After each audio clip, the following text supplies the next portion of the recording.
Hey, everybody. I'm Phillip Kennedy Johnson, writer of Incredible Hulk, Batman and Robin, Hell Hunters. You're watching Splash Pages.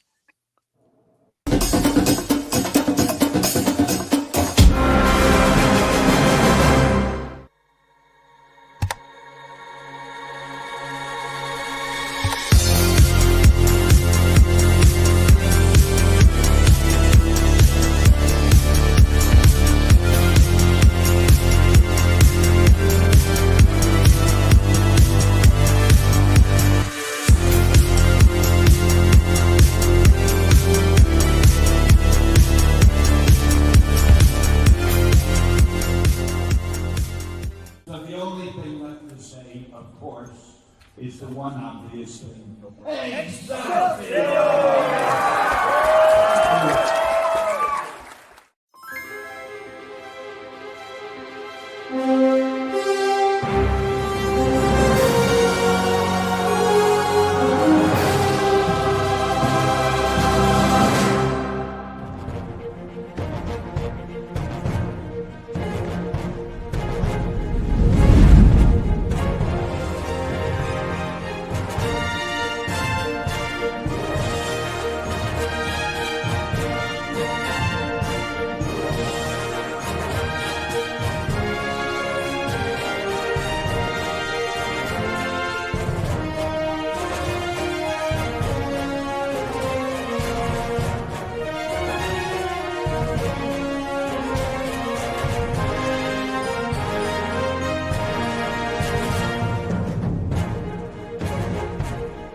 Everyone thinks because you're a zombie, you don't know good coffee. Well, they're wrong. There's only one brew that gets my seal of approval. Deadly Grounds coffee is my guilty pleasure. The aroma is so intoxicating. It brings all of my neighbors out of the woodwork. Deadly Grounds coffee. Coffee to die for and zombie approved. It's good to get a little deadly. Use the front door! Oh, they're so disgusting. Hey, happy Tuesday, everybody. You are watching Splash Pages. My name is Leo. I'm the monkey behind the keyboard here. We have an incredible show for you as always. And with us, we'll kick it off with Carrie. How's it going? Hey, it's going great. Happy Tuesday, everybody. This is going to be a fabulous show. We have on one of my favorite guests. He's amazing and he's putting out some great stuff. Radit Hosker and I have our whiskey going. So let's go over and check out our guest host and see how she's doing tonight. Of course, I'm coughing. Sorry, guys. Clearly, my crystalite's too strong tonight, apparently. Anyway, hi, guys. Oh, boy. Hey, Mahana. Curious of Goth, builder of the cosplay things. Hi, great to be back, guys. Thanks for having me. Mr. Drew. Yes, nothing like a little death to start the show with. I mean, hi, everyone. I decided I would wear a hat today. It's not really a hat, but it's something because our guest is wearing a hat in solidarity. Plus, I figured if he's doing it, well, I mean, I'll jump on that fad. It's Thank you. That was very needed. It's Tuesday, so you had nowhere else to be, and we're glad because we're glad you're here with us because we are here. We have a fantastic guest. Honestly, I feel like Carrie probably would do this better, so I'm going to give it a shot. He's totally killing it with everything he's putting out right now. We had him on last year. It was such a great time, and he said yes to come back, so thanks. Right now, he's killing it with Hell Hunters for Marvel. He's still laying it down with Incredible Hulk, and he is 100% just stunning with Batman and Robin. He's got a bunch of other stuff coming. Some things he can talk about, some things he can allude to, and some things that we definitely signed in NDAs we can't talk about. But everybody, the one, the only, the three named twice, Mr. Phillip Kennedy Johnson. What's up, guys? Thanks for having me back. Hey. Thanks for joining us. Thank you. Of course. Good to see you. Yeah. So, Carrie, you start. This is, he knows you best. So. Well, basically, what have you been up to? Like, Hellhunter started since we last had you on, and we have the picture in back actually of his first appearance in the Incredible Hulk. But how's that been going for you, and what else have you been doing? I know you're out of state right now, you're traveling, but you're retired now, right? And then I'm fully retiring. Yeah, I'm in retiring. like, yeah, I'm going through the process of retiring right now. So yeah, on my way out of the army, and about to become a private citizen, and just writing even more books for y'all, hopefully. No, it's going great, man. Like Hulk has been really fun. Hulk's going great. Batman and Robin's going great. Hellhunters has been so well received. Oh yeah, and I mean, killing Nazis never goes out of season. So absolutely not. And I just need to say thank you again. Oh, guys, let's. I know we're excited to talk to them, but one at a time. Do we have to go to Lord of the Flies? Is there a conch? Yes, we do. Yes, we do. Oh God. Well, we don't have the. I don't know if we had a conch budget. So Philip, I just want to say thank you so much because when we last saw you at Terrificon last year, you had alluded to Hellhunters. So the second that had been launched, because we had you on shortly after that, you had kind of hinted at, because me and Carrie are huge fans of your Ghost Rider, not Sal Romero, the World War II Ghost Rider.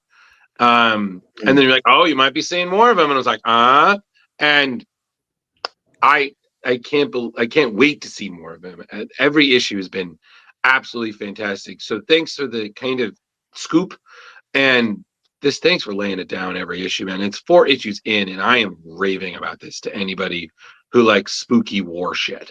Like, this is just phenomenal. Man, there's so many cool old kinds of books that we don't see anymore, and I don't know. I love the old war books. Like old war books in the way that they kind of feel like the old war movies sometimes. Yeah, I thought there was a place for that kind of thing, and like under the umbrella of Marvel Comics, I thought it lends itself extremely well to that. There's all these super dope characters who were very active during World War II, and yeah, I mean, a while back I had an idea for a World War II era Ghost Rider. How cool it would be to see that on the page, and kind of the more I thought about it, the more it kind of became a team book where we'd see this Inglorious Bastards kind of a story with Rider 44 kind of as the linchpin of the team.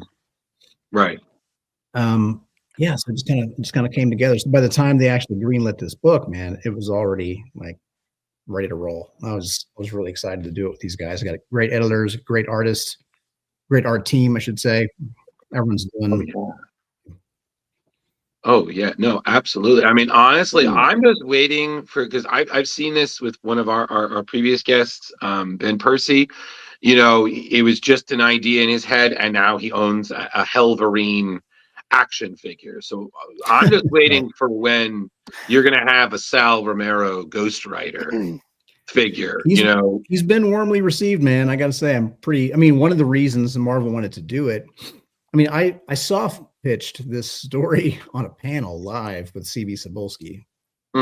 We were talking, and I just, somebody was like, somebody gave the question for everybody. What's the, let's see, what do they say? What's a team book you'd like to do you've never done before? I was like, I'll give you a fucking team book. And I just like laid out the soft pitch with, Ghost Rider 44, Logan, Nick Fury, Peggy Carter, Bucky, but like teenage psycho Bucky, like still a kid, but with the Brubaker edge, and everyone in there was just like, how does this not exist yet? And CB was like, approved. So, what? Yeah, CB said he was gonna he said approved right there. I was like, all right, I'll hold you to it. And we not long after that, I introduced Ghost Rider 44 in the pages of Hulk.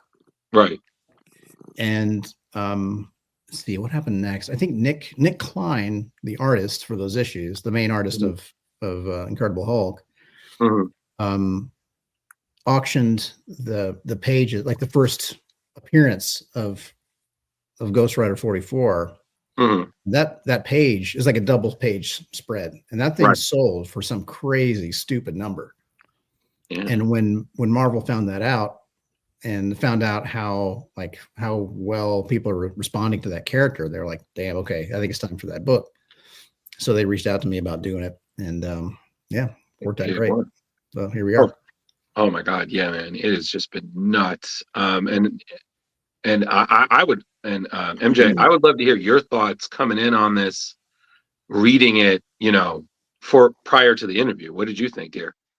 Well, I really caught her in the Batman because I've been in. There's so many works I've obviously know the name and see the artwork and things. I thought of so many, but Oh, sorry. I was all over the Batman and Robin. That was so good.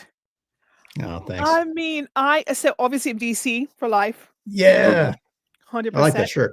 So yeah, it was actually a random find at Walmart like 8 years ago. I don't know. Man, it's so Random cool find. that I mean, I understand the world's falling apart and everything, but it is kind of cool that you can just like grandma knows who Thanos is, and like we And can it's we can funny. I walk. am a grandmother. I've got Okay. 2 grandchildren, Wow, you're and good. my grandson's 3 years old. Oh, that's And amazing. I ask, hey, what do you want to be? Well, all right, if you want to go to college, I want to do what you do. I'm like, okay, you want to go with me? All right, we can make it happen. What do you Oh, want to that's be? cool. I want to be Batman. And he did this. This Aw, 3-year-old child channeled all of the energy that is Batman. I'm like, okay, yeah, we're You're gonna have Batman. a baby bat, apparently. that's And it's amazing. just I do no, love how accessible all that shit is now. Like oh my compared to God, like tell when we were me. kids, Like, like Oh, it was like just walking into Target and getting a Captain America shirt or something. and That was not always the way. I was watching this because in my work, some of these things that like when it's a good story and good art. In my brain, in my brain, it's like I can see the motion, I can see it in my head. So I came when I was watching, no, I was actually reading it, but in my brain, it's like I must say, because I'm British, I'm from Cambridge, you know, Oh, cool. James Bond, what? Oh, I'm Is yeah. like, oh, Wait, did you read the James Bond series? yes. I'm like, oh, Oh, thanks. all of 007, all of it. Oh, cool. I'm glad you dug it. You did so right by him, mate. You did Oh, well thanks. by him, honestly. Man, thanks. I appreciate that a lot. I took that gig super seriously, and it was kind of a hard one, like because it was. I mean, as you say, that's a book that you could fuck up pretty If easy. you fuck it up, if you do something, you are known as that guy who fucked up James Bond. Yeah. Yeah, Who and those fans are did pretty merciless. 007. You don't want that. Yeah, it's tricky. It was tricky because I mean, when you take on the comic adaptation of James Bond, it's the adaptation of the Ian Fleming James Bond, right? Not Right. necessarily the movie. Yes. Right. So, but they want it to be present day as well. And to me, those books are like of their time. Like James Right. Bond of the 50s or whatever Right. is not, he's almost not a good guy. Like if he by Yeah. present day I standards. like him like an anti-hero. Yeah, right. So like how do Definitely you walk make that him gray path. I love it. how do you give him that? How do you keep that Bond edge on him without making him a total asshole? So it's I don't know, it was tricky, but it was really fun too. And it was kind of cool to put a new spin on the old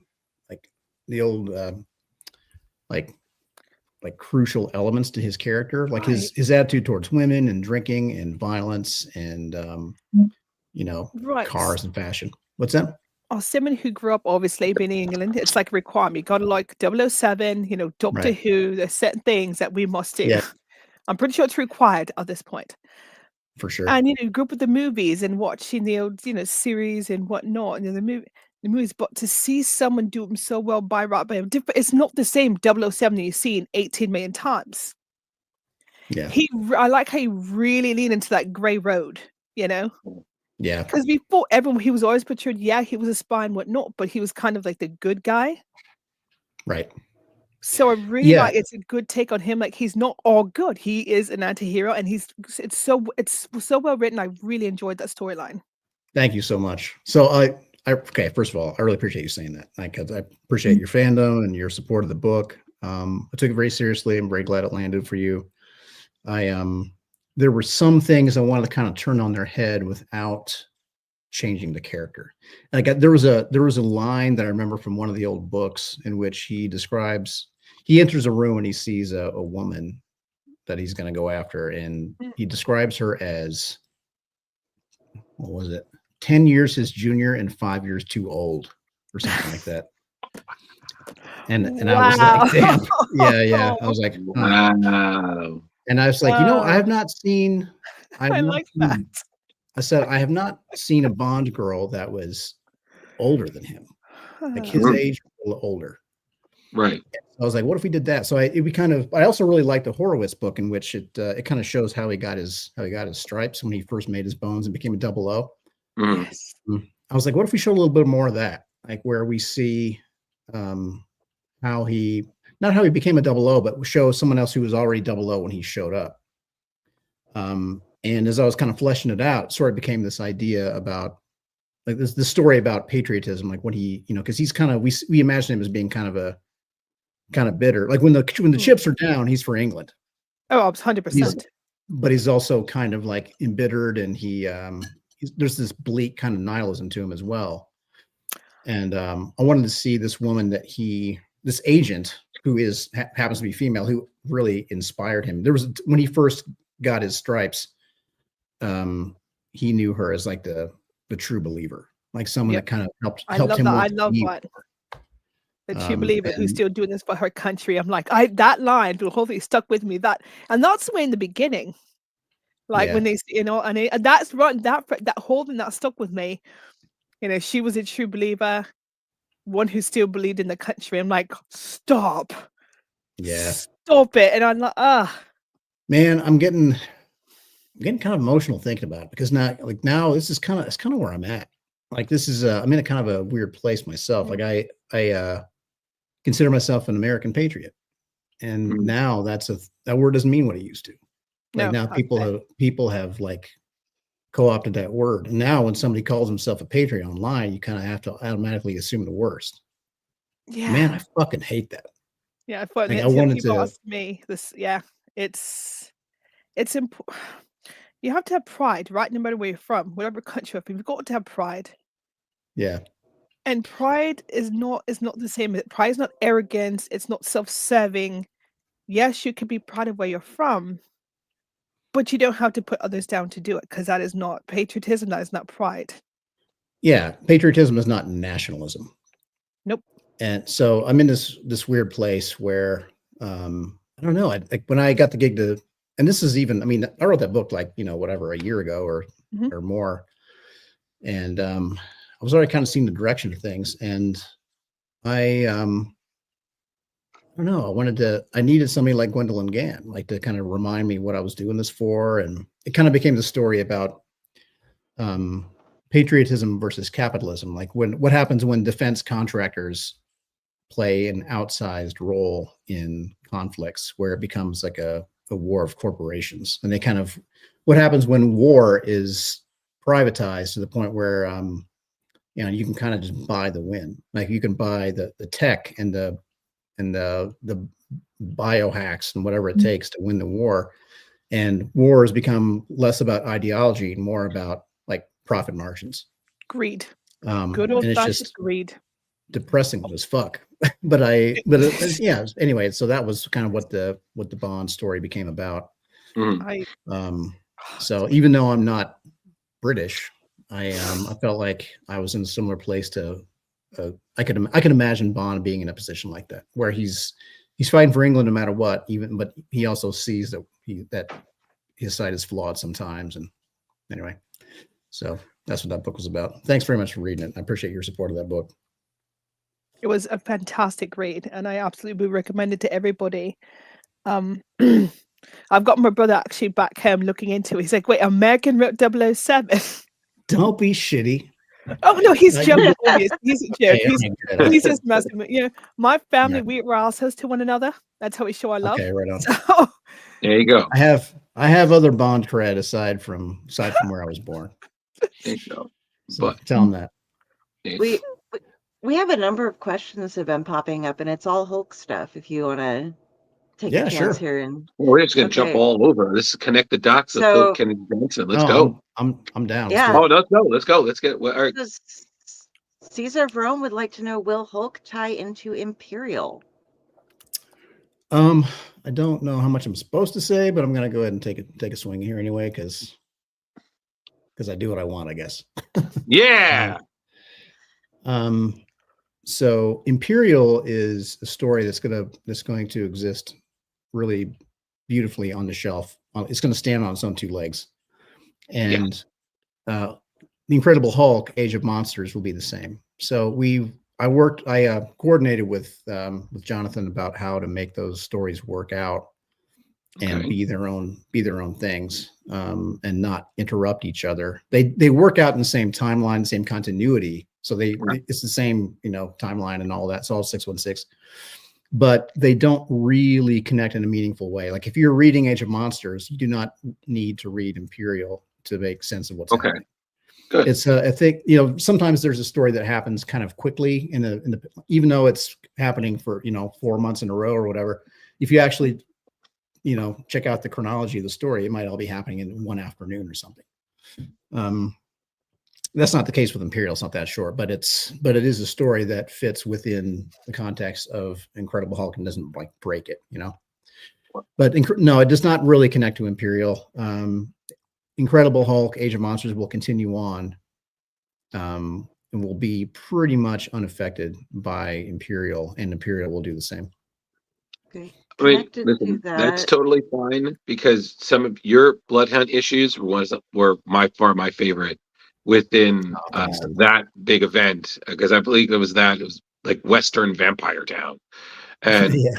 that was just so fucking rad. Mhm. And I was Thanks, just like, I didn't know I needed this, but wow, thank you. Pretty fun, right? Oh yeah, Danny Earls did the art for it. Danny Earls, the Irish artist, has become like my brother. He and I are just best fucking friends. And nice. he did such amazing work in the New Orleans chapter. I think that was issues 9, 10, and 11. With the Frozen Charlotte thing. Yeah.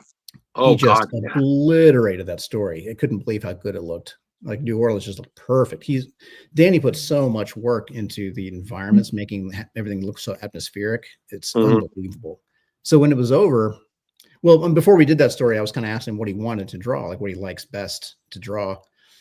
And we kind of figured out the story that way with his input. And so we did that again after that story. I was like, okay, what do you want to do now? And at some point he said something like, it would be fun to do. I love drawing old stuff. Yeah. And I was like, well, it's a modern day story. How's that going to work? But then I was kind of thinking about where we were in the story and how Hulk was about to head west to Las Vegas. Right. In that arc. And I remembered the town, like a real life town called Old Tucson. Have you all ever been there? No, I've heard of it. Right. Though. There's Tucson, Arizona, like Tucson, Yep. like Tucson Classic. And then there's Old Tucson, which is not the same at all. Old Tucson is basically the whole, like in that story, it's just a movie set. And you can go and there's like little activities you can do, and you can just kind of walk around and see the saloon that's been burned down 5 times and the train and all that. Like it's they just use it Like for a Old West tourist trap? films. Yeah, totally. Like you just go and you can probably I think it's almost like a festival, kind of like a circus type thing, but it's just a set. You just walk around, and I think they have little things you can do, but mostly you just walk around and take in all the cool environments. Just buy swag and leave. But there's always movies getting filmed there, and I thought that would be a really fun. I don't know, this story kind of came about where we could explore kind of the farce of the American dream that sometimes people chase when they come here. Sometimes let's say not necessarily just illegal immigrants, but also illegal immigrants when they come here, they imagine a better life for themselves, and maybe they get it, but not everyone does. And I just kind of envisioned this different breed of vampire that lives under the desert floor, just waiting for people to cross so they can just be consumed. Right. It's kind of like this metaphor for how immigrants are sometimes kind of used up and exploited. So that's where that story came from. And I felt like a movie set where films about the epic gleaming American West, like the promise of the American West, was a great setting for a place like that. So Danny got to draw his old West, and we still got to tell a story that mattered, in my opinion. Oh yeah, it was awesome. Absolutely. You're amazing at taking traditional monsters and giving them that little bit of a twist and adding a little bit extra here or there, changing things just slightly for the reasoning that Yes. just makes the Oh, monsters thank just you. that much, just that tastier, you know? They I just appreciate have it. a little more Yes, that flavor little going extra in. bit.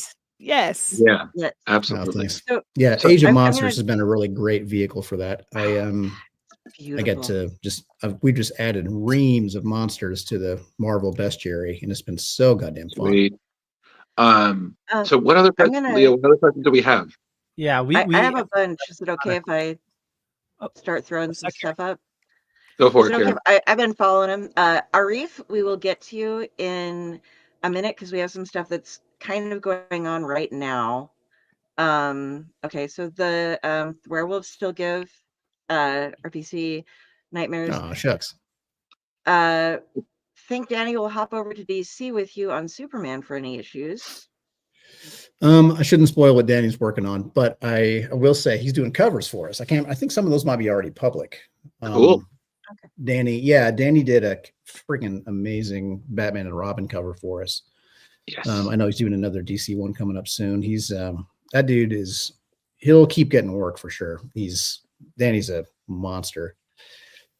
And it's not limited to DC Marvel. Everyone wants that guy right now. He's doing incredible work. As far as doing interiors with me on Superman, right now, all the pages so far have been with Scott Godlewski. He's the guy who drew my One Who Fell issues and the Future State House of L book as well. Okay. Scott's, yeah, there we go. Yeah, Scott's doing incredible work. And he's also got a very distinct style, and I really like to keep him on as long as we can. But Amazing. Danny, you're going to be seeing playing from Danny, don't worry. Okay. Also, will you tackle why Lacana chose to let Charlie become her vessel and fight Eldest? Well, maybe. Yeah, I don't want to spoil too much. Maybe. Of what's I coming, mean, you but have to tell it. Are you gonna tell us, or are you not gonna tell us? You don't No, have no, to no, tell no, us no. what it is. No, he's going to hint at it could be either option and let us continue to buy the issues because he's already got us hooked in. This is what good writers do. I'm not going to spoil you. Don't worry. No, but it's. But he's not going to say no. Oh, What can I say? Let's see. Issue 22 just dropped. So we're starting to in the issues that are hitting now. So 22 and 23 are one like very short arc. I'm trying to put a lot of really, really short arcs in Hulk so that people can jump on kind of wherever. Right. Issues 22 and 23, we start to kind of see how the skin thing works and the downsides of this whole deal. Oh, God.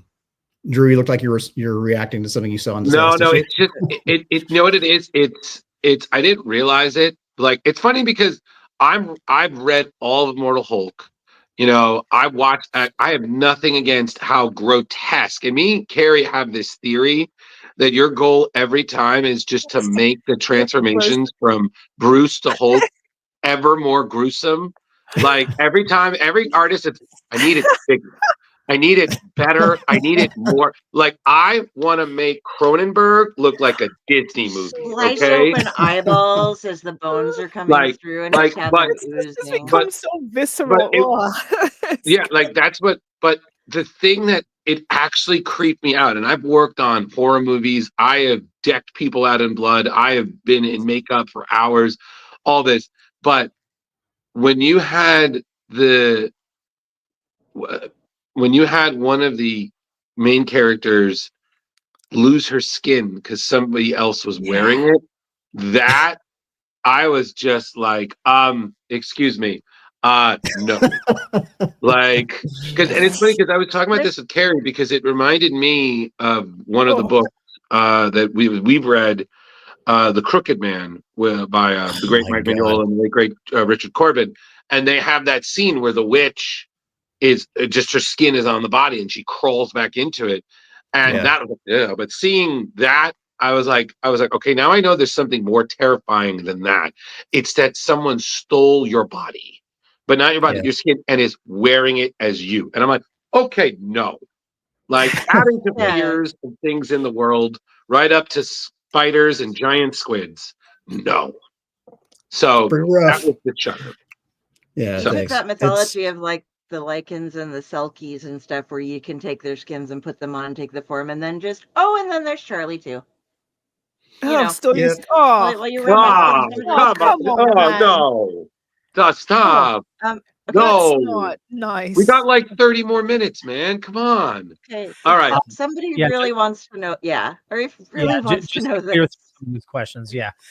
So Arif is asking, will there be a clear winner in the upcoming Hulk Thor fight in issue 25? All right.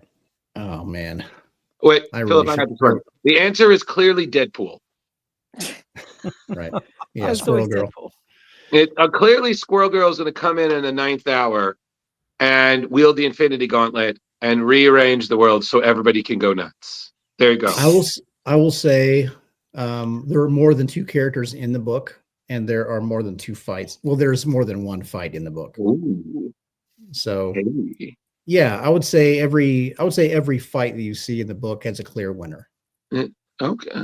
You're very Okay. you're very Jerry Bruckheimer-ing this. I like this, Philip. This is very nice. Thanks. Um, Same person. Is Hulk's person, yeah. origin going to get another retcon in the upcoming Doctor Strange Hulk one-shot story? Forgive my ignorance. I don't know what that is. Like, Okay, I guess so there's not an something upcoming you're Doctor. involved in. Oh wait, you're talking about wait. I'm sorry. You mean in my book? Okay, Yeah. sorry. I was thinking of another thing. I misunderstood. I thought it was like a Doctor Strange thing. Is Origin getting a retcon? No, there's no retcon coming for Hulk. Oh, is it? I think what he's talking about is there's doing that team up book with John Michael Straczynski, and they're having Hulk and Doctor Strange in the early days. So I it's see. supposed to- Okay. yeah, so I think Oh, that's yeah. what they're referring to. Which I have great, not heard. I've not heard about that. yes. No. So I think that's what is that. I see. Yeah. Okay. I think if that were the case, I think I'd probably be getting looped in. Right. If it was any kind of thing that would impact modern continuity. This is a big question. Where are Hulk's other personalities hiding? Immortal Thor connections, Madman, classic. Well, there's a lot of questions. Classic Hulk villains. Have you gone back and read classic Hulk stories, Crossroads, and stuff prior to Peter David? Well, that's a lot of questions. All right. Yeah. I'll kind of knock down some of these quick. Immortal Thor connections. Yes, there will be at least 1 or 2. Madman. No, I don't think so. Classic Hulk villains. Yes. There's one coming up at least. Hey. Have I gone back and read classic Hulk stories? Yes. Where are Hulk's other personalities hiding? So very often seems like there's a lot of people who spend a lot of time thinking about like the various Hulk personas and which one is speaking at any given time. I kind of don't see it that way. Here's the thing. Like, I understand there are different Hulk personalities. I understand some of them talk very differently, have different motivations. I wanted the Age of Monsters, which is kind of in my head what I'm calling my Incredible Hulk run, because we're telling one big story with this. Right. Like, this has a very clear ending. And I needed the Hulk to be a certain kind of way in this story. Hulk needs to be the legit monster of the movie, the thing that's stalking Banner from behind his eyes, like the thing from Smile or The Ring or It Follows or whatever. Like, he's not really the good guy. Like, sometimes Hulk is a force for good because he is taking things down that are worse. Right. But he also hates Banner right now, and he's also a monster himself. I need him to be a certain kind of way. So if you're like the classic Hulk that everyone kind of knows, wouldn't work for this, because like you can't be as intimidating and scary as I needed Hulk to be and still have the fucking baby talk. Yeah. So that's a good way to put it. Yeah, I like that. Yeah, That's a so really good way to that put wasn't going to work for this book. But does that mean that he is the world breaker Hulk that we saw on Sakaar? I don't think so. Like, that was kind of a new persona that basically formed in response to what was happening up there. Like, that was kind of its own thing. There's Devil Hulk. There's, Joe Fixit. They all kind of have their own thing. Most of these Hulks were were like they emerged for the they emerged due to the needs of the story, the needs of the character, like what was happening to the character at that time, but also the needs for the story. Well, sorry, what?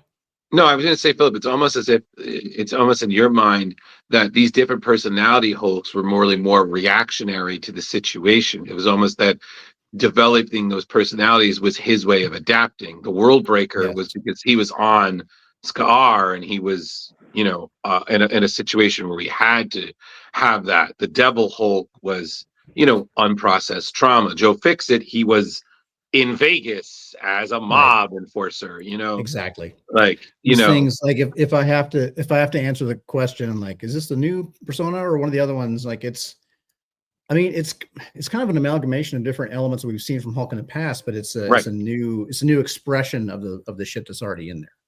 So yeah, I guess this is a new version. I will say there's all the biggest swings that we're going to take have yet to happen in the arc. We've already made some big status quo changes, like with Charlie dying and then being brought back, and now she's the monster and all this. Like where we're going, it's been eventful, but the biggest swings are yet to come. We're about to make what I think is probably the biggest status quo change to Hulk in his history. Oh boy. And when that happens, I will say we're going to see a new Hulk persona. Ooh, like a very clear one. Like, Up till now, you could arguably say this is a new persona, kind of, but it's versions. It's similar to what we've seen, but there's something coming that's going to be a huge change. Sweet. In a way that is going to like blow people away. I'm really excited. I'm so here for this. Yeah, we're all here for that. The Hulk that you have right now feels like there was like an integration of some of the different Hulk personalities. Like, it's like somewhat, not to snuff off things real quick, that wasn't the right word, but anyway, to shove it off as something easy, but like when DID people start integrating personalities into each other, you grab the parts that are like, I can talk better than baby talk. I'm intimidating as hell. I can punch things really hard. We all fucking hate Banner, and like grab it all in and put it together. But we're going to be nice to Charlie. I don't know if that's what you intended or not, but it kind of felt like it was like pulling more in, because we had like the strong, angry, tough Hulk, but it was also, he cares about, like you're saying, he's a monster, but there's still like little side things where it's like, okay, separate. Basically, Carrie, what you're saying is like an amalgam Hulk. Yeah. Just it. Yeah. I was just thinking like there was the system, and then it got integrated into like something. You know what? But That's I'm way excited to see Amalgam Hulk is way better than I was thinking. Mine was so cheesy. It's okay. Now we got to hear it. They got to do a battle royale and it was so bad. below. Have you been on this show? I guarantee whatever you're thinking, me and Leo could come up with something. Because now I just need him to draw this. A really fucked up version of like Captain, by your powers combined, I become the fucking Hulk. Like all fucked up. Nice. All his different. Yeah. You see? That's awful, ain't it? No. It's not awful. I didn't say the thing that I say when someone in this room says some really corny, ridiculous, embarrassing thing. I say that. Tell me that would not be both horrifying and hilarious all at the same time. Well, you're getting some of these people's votes, MJ. So clearly, you're there's an audience there for your corny Hulk bullshit. All of them are different. Like it's pretty much the same, but all their freaking by their powers combined, they'd create a giant rage machine. Like that's a lot of anger. That's a lot of gamma radiation. The story we've been telling up till now has been all about introducing new monsters to the Marvel bestiary, tying into Immortal Hulk, because everyone loves that run for good reason. Yes. Like I wanted to keep developing that story further, So the mythology that we're building on builds on that. We're going to see, we're about to further develop the Marvel origin of Earth and the way that it ties into the old gods. Oh, we have a question about that actually. What's that, Carrie? Sorry. We actually have a question about that. Do you mind? Can Okay. I pull it up, Leo? Yeah. Well, before we get to that, okay. Oh, I just There's stole it. Leo, we're trying, man, but they're flooding in, and we have way too much Yeah, ADD we're to getting handle them. questions. So, Um, can you please ask how powerful were primordial gods Hulk fought compared to Marvel's top-tier cosmic, like Eternity Living Tribunal? I would encourage you to read all the back matter. You probably already have, I imagine. RF seems like a pretty hardcore fan, so you've probably already read the stuff in the remembrances of Eldis that we put in the back of each arc. mhm. Those talk about, like, there was one in issue 3, I think, about Brother Deep, whose true name was Udru, I believe. Yeah, I think so. So the story behind that is the Mother of Horrors created him as an affront to the one above all. Like, so basically, Mother of Horrors was not. I won't say that Mother of Horrors is as powerful as the one great, like the god of the Marvel universe. Instead of the creation force, instead of the force of creation that the one above all is, the Mother of Horrors is basically the force of corruption, kind of. So I won't say it's as powerful, but it's like a pretty fundamental power. It's like the living embodiment of this idea, you know. So she's super duper badass. Udru, that she created as a smarmy, like, mockery of the one above all, was also incredibly powerful. The thing about the monsters in this book is that they all, in essence, they all come from Earth. So when you're talking about things like the Living Tribunal, or the Celestials or Eternals or whatever, it's kind of a different thing, because the lineage of the Mother of, like, when I have kind of this family tree in mind of what these monsters are, where they come from, the way the Mother of Horrors ties to Eldest, ties to those screaming giant skulls that we saw in the flashback, and God, what issues were those in? Let me think. 15 and 16, I think. Danny Earls drew them. Like, we saw Ancient Hulk, like Primordial Hulk. Right. We see the tomb itself of the Mother of Horrors, and there are these giant skulls that are like wailing forever on chains and all that stuff. Those things and the things that came from them, and how it ties into Lycana and all that, like, just kind of this family tree, but it all comes from the creation of Earth. So when you're asking questions about cosmic beings, it's kind of a different thing. So does that answer that And then, are we question? going to see the one below all in action? Ooh. Gosh, I don't know. We'll have to see. Right.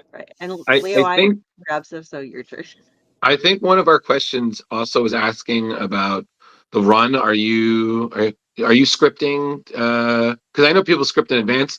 Have you given any thought about Incredible Hulk issue 50? You know, just I'll say I've got outlines that go about that far. nice. But that doesn't mean it's going to happen, though, because comics, It's always about the sales. kind of. It's about the sales, but it's also about the different story. It's a big shared sandbox, right? Yeah, of course. So sometimes, like, Imperial is a great example. Like, we had to talk about whether Imperial is going to work or not, how we were going to make it work, because Hulk is basically, Lou Ferrigno. It's like the old man on the run, kind of walking the American roads, kind of a story. So how does Imperial work? And we had to kind of figure out how to make that work. Right. If there's a big event that goes across the entire Marvel line, if there's like a reset button kind of a book that happens, and if it happens right around my issue 46, but I'm scripted to 50, then everything has to change. Or if the best reset button issue would happen at issue 56, that could change things too. So it's actually not just about sales. It's also about synergy with the other series, with respect for the other creators, respect for the vision for the entire line of books and the way they all tie together. There's just a lot of considerations. So I think I would love to write to 50 or past that. but it really depends on yes, reader reception, but also what other events are going on in the Marvel universe right now. Okay. So we'll just have to see. Absolutely. I feel like the whole comic scape has changed through the past decade, even. Yeah. And it's both good and bad. I'm loving to see the new artists, new independent people are getting shot, and it's wonderful. All the independent web comics, and it's also seeing, like yourself, new takes on like we already know what the Hulk is, but to make him just so visceral and so large. I mean, obviously he's large in life, but like really enjoy the story. No, thanks. That's a skill entirely. Because like how many we all know the Hulk's origin. We all know about he got hit by the gamma radiation, etc., etc. But then what happens after? Yeah, and this it's is all the stuff in his head. It's been fantastic reading it. Just no, thank you so on much. this crazy, insane ride. I appreciate that a lot. I It like is that a an lot. interesting challenge when you get a character that like Superman or Batman or Hulk Mhm. that's been around for such a long time. Like, how do you do something new that still Right. feels like the thing, like without Right. Not completely taking too much away. Exactly. That's exactly. Yeah, you want to develop it, but you have to try to. The challenge is to develop it in an additive way. Sometimes a thing is developed in a way that can be destructive, and in a way that makes it feel like not that character, or that like in which the readers feel betrayed. So it's like there's a lot of things, there's a lot of considerations to take into account, like knowing how far you can push a character before readers feel betrayed, or how Right. or put how far off. you can develop an idea before it doesn't feel like the thing anymore. Honestly, I probably shouldn't say this, but like the Immortal Hulk run was so beloved, and in part because of the amazing execution, but also because of the back to basics approach of Hulk. Like when Hulk was first created, it was meant to be like Stan has talked about how it was meant to be this Dr. Jekyll, Mr. Hyde / Frankenstein kind of idea, where he is the monster of the book. Right. And to the point where he was even like he came out at night. It wasn't a thing where he got angry and changed. It was like he just comes out at night every night. Right. It was straight up a monster book. And over the years, that idea kind of got pushed in a different direction. He was on the Avengers, became a hero kind of, and it was just, it always had kind of a monster flavor, sort of, but he was still basically a superhero. And that was not really the original intent. Right. And it still became something very cool, but it's very different as well. And Al's return to that idea and just wholeheartedly jumping in like both feet and building this whole mythology around it just made it just sing, man, and just worked so well, and everyone wanted that. So how do you follow a book like that? I mean, Donnie and Ryan were given the job of following that run. I mean, you kind of have no choice but to do a completely different direction. Right. And that's what they did, man. They made it like they did the Starship Hulk thing, where Banner has basically weaponized Hulk, turned him into like a tool to be like restrained and used as a power source, and turned it into a starship. And it was crazy creative. People just missed Immortal so much. It was kind of a tough situation to be in. I really admired the creative swing that they took, but it just didn't feel like Hulk anymore. And that was kind of the reaction that a lot of fans had, was that didn't feel like, as cool as it was, it did not feel like Hulk that they had come to love. And when they came to me about doing that character, it was kind of a similar situation where I was like, okay, do I just do more Immortal? Because that's what everyone wants, including myself. Right. So I had to kind of sit with it and figure like, damn, how am I not going to just copy what Al did?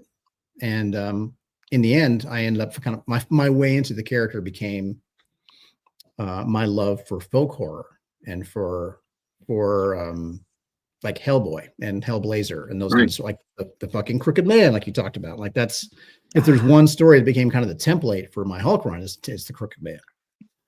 I love that book. I love how it just looks like the South. I love the folk horror elements of it. So instead of the Cronenberg horror that we got from Immortal Hulk, where it's all happening in like laboratories and out of petri dishes and creepy science shit, right, it became it became a story from like where with monsters crawling out of rivers and like potter's fields and out of hangman's trees and that kind of stuff.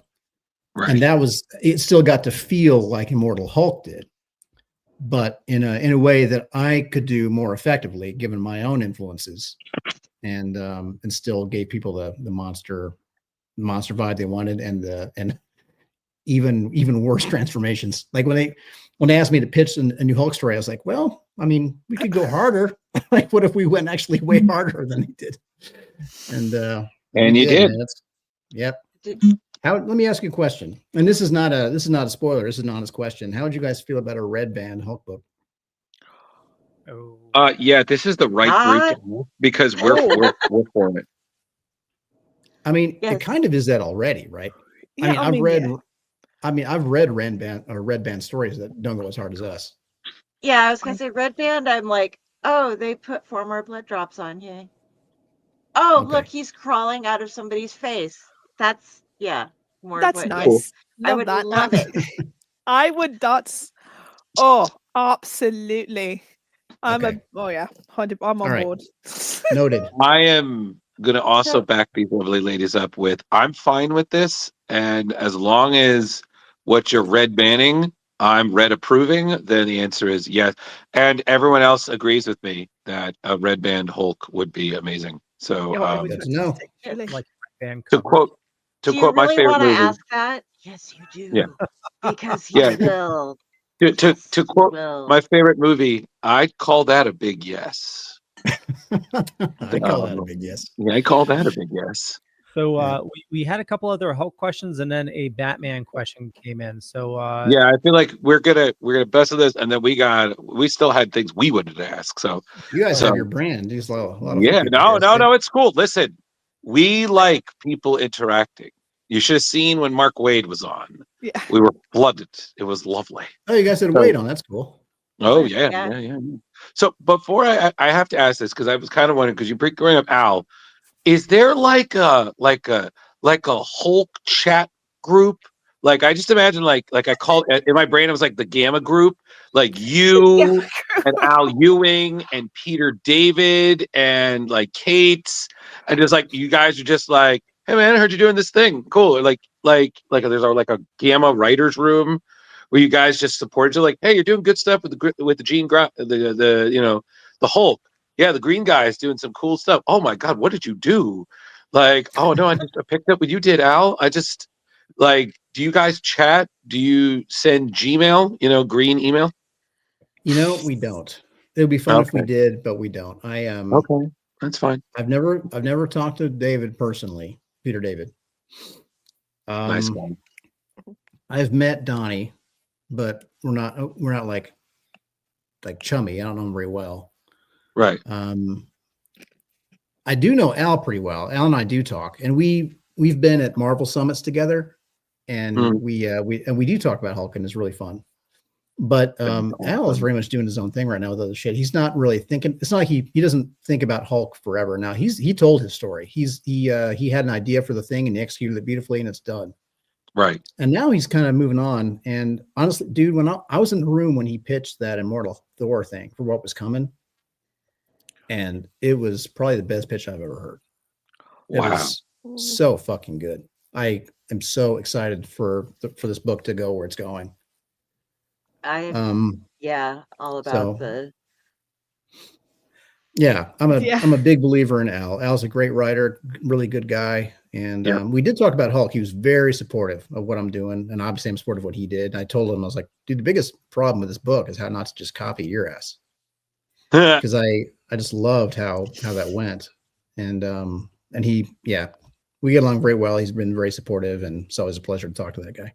Wonderful. I I had to ask before we get to the questions. I'm gonna So- say it Yeah. before Carrie does. Drew, don't you mean it's the super secret Hulk Tiki Club? No. No. Can't say that. No, I'm we gonna have ask way that later. we have way too many questions. Put a pin in that. Bring up the questions. Mr. Pond, Yep. bring up the question. Let's try to breeze through Well. these. So, where does Brother Deep rank in the hierarchy of age among all the monsters? He is one of the older ones. He's not as old as those skulls we saw near the tomb of the Mother of Horrors, or I should say, I'm going back and forth between tomb and prison. We'll say prison of the Mother of Horrors. So for anyone who saw those skulls in that issue, there are these gigantic skulls that like fly, but they're held down to the ground by chains, and we don't know what plane, what dimension we're in, but that's where they are. And those are the siblings of Eldest. Like that's where we see that Eldest might not actually be the eldest after all. She's like the eldest one that got away, basically. Those things are fucking old. Beyond them, Udru is also up there. Like Udru is quite old. And I mean, when we see Udru, the version that when we see Udru all busted up under that mountain, that is like, we're not seeing him at his best. Like initially, and we see in those cave drawings what he used to look like, and it was meant to be this glowing, radiant thing that once. Like the description that we read in the old books about, like with he sings with many mouths and sees with many eyes and all that. It was that kind of thing, except anyway. So like the biblical version of an angel or whatever, except like gigantic. And then accurate giant angel. Yeah, kind of. Terrifying. And that sounds that sounds like a good time. Said nobody ever. Yeah.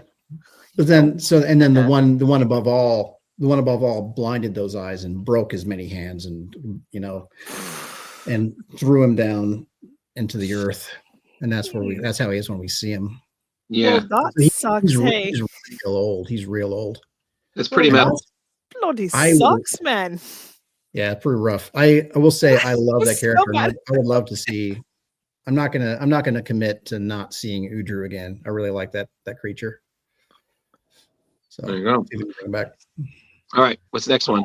Next one is so what's the story behind the new Fractured Sun Hulk? Will we know more about his origin? Fractured Sun is how so that's what Eldest calls Hulk, and we actually have seen that origin already. So at the end of Immortal Hulk, we saw this story by Al and Alex Pocknadell. Alex actually, I think, wrote most of that story, called Time of Monsters. And that was like a one-shot. And that was when it was drawn by Juan Ferreira, I believe. Yeah. And we see like not prehistoric exactly, because I guess there was writing back then, but like what I'm calling Ancient Hulk, or Enkidu, like, which is for listeners who don't know, Enkidu was a character from the Epic of Gilgamesh. And he was like this monster man. He's like this, he had like bull horns, and he was like really huge. And he was this monstrous guy that fought alongside Gilgamesh. Very scary. So in Time of Monsters, Alex and Al very deftly made Enkidu a Hulk, but from thousands of years ago, in the time of like Acadia or whatever. Or like Assyria. So back like in the Assyrian Empire, we see Enkidu and where he came from. There's like this gamma meteorite, basically, and the guy is sacrificed and becomes Enkidu. We see his origin. So in issues, I think it was in my issues 15 and 16 of my Incredible Hulk run, I returned to that character. We go back to the Assyrian Empire, and we see that guy. We see Enkidu Hulk at the end of his life, like centuries later, and we see, that's also where we see Eldest for the first time, where Eldest is living Eldest is ruling over the city of Nineveh as what they call the child god, and it's like this. It's taken the flesh of a human child and made itself like an emperor, right? And that's in that conversation, and like the bad guy monologue, he talks about, like, whose son are you? Like, are you the son of the one above all, the one below all, of the mother of horrors from who you sprang? I deem you, like, he says something like, all I deem your son fractured, blah, blah, blah. So she calls the Hulk the fractured son in that story. So that when she sees modern Hulk again, that's why she calls him fractured son. So that is the Fractured Sun origins in those issues. Awesome. Amazing. Ethan is asking, does that mean that the cosmos is indeed resetting yet again? Not in my book. All right. All right. And Arif is asking, is Banner's Hulk and Tammuz's Hulks the same Hulk? No. So it's, for those who don't know, when I was talking about Enkidu in that story in Time of Monsters, and then the thing that continues in my book, Tammuz is the human form of Enkidu. So it's Tammuz is the human peasant that becomes Enkidu. So are they the same Hulk? No, I don't think so.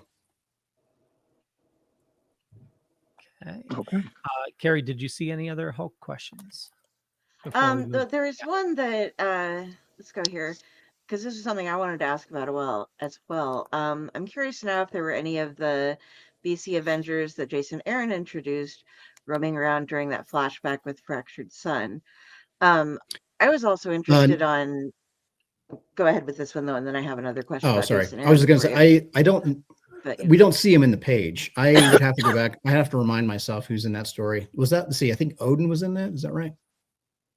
Yes. I mean, Odin would have existed back then, but we don't see him in Assyria. He's doing his thing, colder climates. Yeah. Let's see, who else was in that? There was a Ghost Rider, right? Yeah, he was riding a skull woolly mammoth, and Yeah, there was yeah. a phoenix. Okay. Was that? There was an Iron Fist. Okay. And Yeah.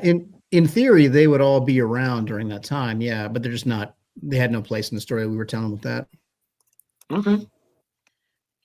I would like to follow that up with a with a Jason Aaron question with the Hulk.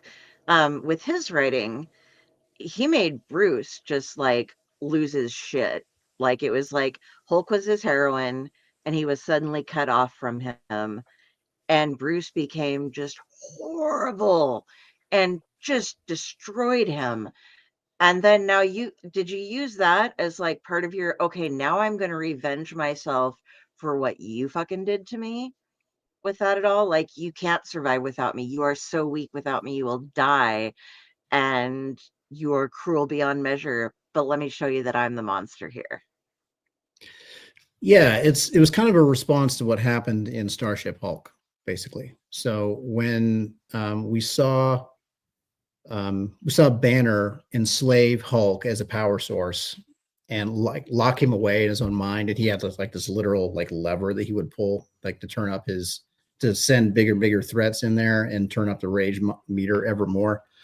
That enslavement and that control that Bruce, like the way that Bruce took control of him and just enslaved him like that, is the reason that Hulk is so pissed at the beginning. We show other stuff too. We also show the way that Banner tried to quote unquote cure Betty of the Harpy persona against her will, like kind of, we just basically see a variety of bad shit that Banner has done. Right. And that's kind of what set us on this path. Like that's how we get to where we are in Incredible #1. Actually, that leads into, we have two other Hulk questions that came in. Grand Admiral Thawne is asking, says, big fan of Philip, as we all are. What are your thoughts on Bruce and Betty? I mean, Betty's always going to matter a lot in this mythology. Right now, we've kind of sidelined her for the moment, given what's going on, but that will change at a certain point. I don't want to give it away, but we're going to see the Betty thing come back. So Betty's too important not to acknowledge. I mean, even when, it's different, but even when Superman was on Warworld, the idea of Lois and his son, John, it was just too important to not have them present in some kind of way. So even though there's no place for Lois in that story on Warworld, we still would have these little epilogue chapters where we see what she's doing on Earth and the way in which that tied in with what's happening on Warworld. So Betty is another one of those omnipresent kind of characters where you just have to acknowledge it. So yeah, there's Betty stuff coming. Okay. Awesome. And the last Hulk question, could you tell us a little how the Cosmic Event Imperial will connect with your run? We're so excited to see what Hickman will do to Hulk. I think we already covered that. Oh, somebody Yeah, else. if anyone's curious about that, we can go back. It's early in the show. We it's All not right. really gonna connect too much. So, And all right. So, wow, Yeah. we covered so much already, and I still think we didn't have anything much at all. So this is a We Batman still Robin have to question. cover Batman. Yeah. Memento has clearly established himself as being more than a single arc bad guy. Is the plan to give him a lasting presence for your run, or just for the first couple of arcs? I don't want to spoil it. I'll say I'm super proud of that character, and I like him. as you've seen. So yeah, number 19 was the one that just hit was the last issue of the first arc, but that just got us to kind of a new status quo, as you saw it on the last page. Mm-hmm. So that sets up our next arc. And where Memento you is so set us very much the bad guy. Yeah, you have set us up with some. Oh, Leah, do you have what we were sent for him for the next? You gave us some preview pages for the next for number 20, so we can like kind of be like, ooh, guess what you get to see, guys. Oh, do you have pages for 20? Yeah, Awesome. you Elena sent us just like 5 pages. Check Awesome. things out, look it over. So It's super cool. Batman number we're assuming 20 that since we got it, we can share it. Yes. Is the first issue of the second arc, and it's probably the issue I'm most proud of ever. Nice. It might be is one of the comics of which I'm most proud. We see we've established in the first arc that Thomas Wayne kept a journal. So Damian Wayne, who's now Robin, is just kind of having a hard time connecting with his Wayne roots. He doesn't really feel like a Wayne. He doesn't feel like Gotham does not feel like his home, really. He doesn't have the same kind of like rage on for saving Gotham that Bruce has. Like Bruce is his home. Gotham is Bruce's home. Gotham is his mission. And Damian was just kind of born into it. Whereas Bruce had his why, he had his purpose from the beginning and had to kind of, travel the world to find his tools to do what he wanted to do. Damian has only ever had the tools and never really had his purpose. You flip it, so, it's the beginning. So, sorry, I heard what you were saying. So it's. Oh yeah, no, I'm sorry. Yeah, because this is the beginning. These are one of the pages from Thomas Wayne's journal. So Batman shows Robin Thomas Wayne's journals, and there are pictures in them. Like we established that Robin likes to draw comics himself, and as a way to try to help him connect with his other heritage, like the Wayne side of things. He shows him these journals of Thomas Wayne, and there's pictures, and they're almost comics. Yeah. So in issue number 20, we see Thomas Wayne's journals that are handwritten and hand drawn, just in pencil. Mm-hmm. And then we see the modern day. So we see Thomas Wayne's story. We see Batman in present day, and then we see pages that Robin has drawn. Yep.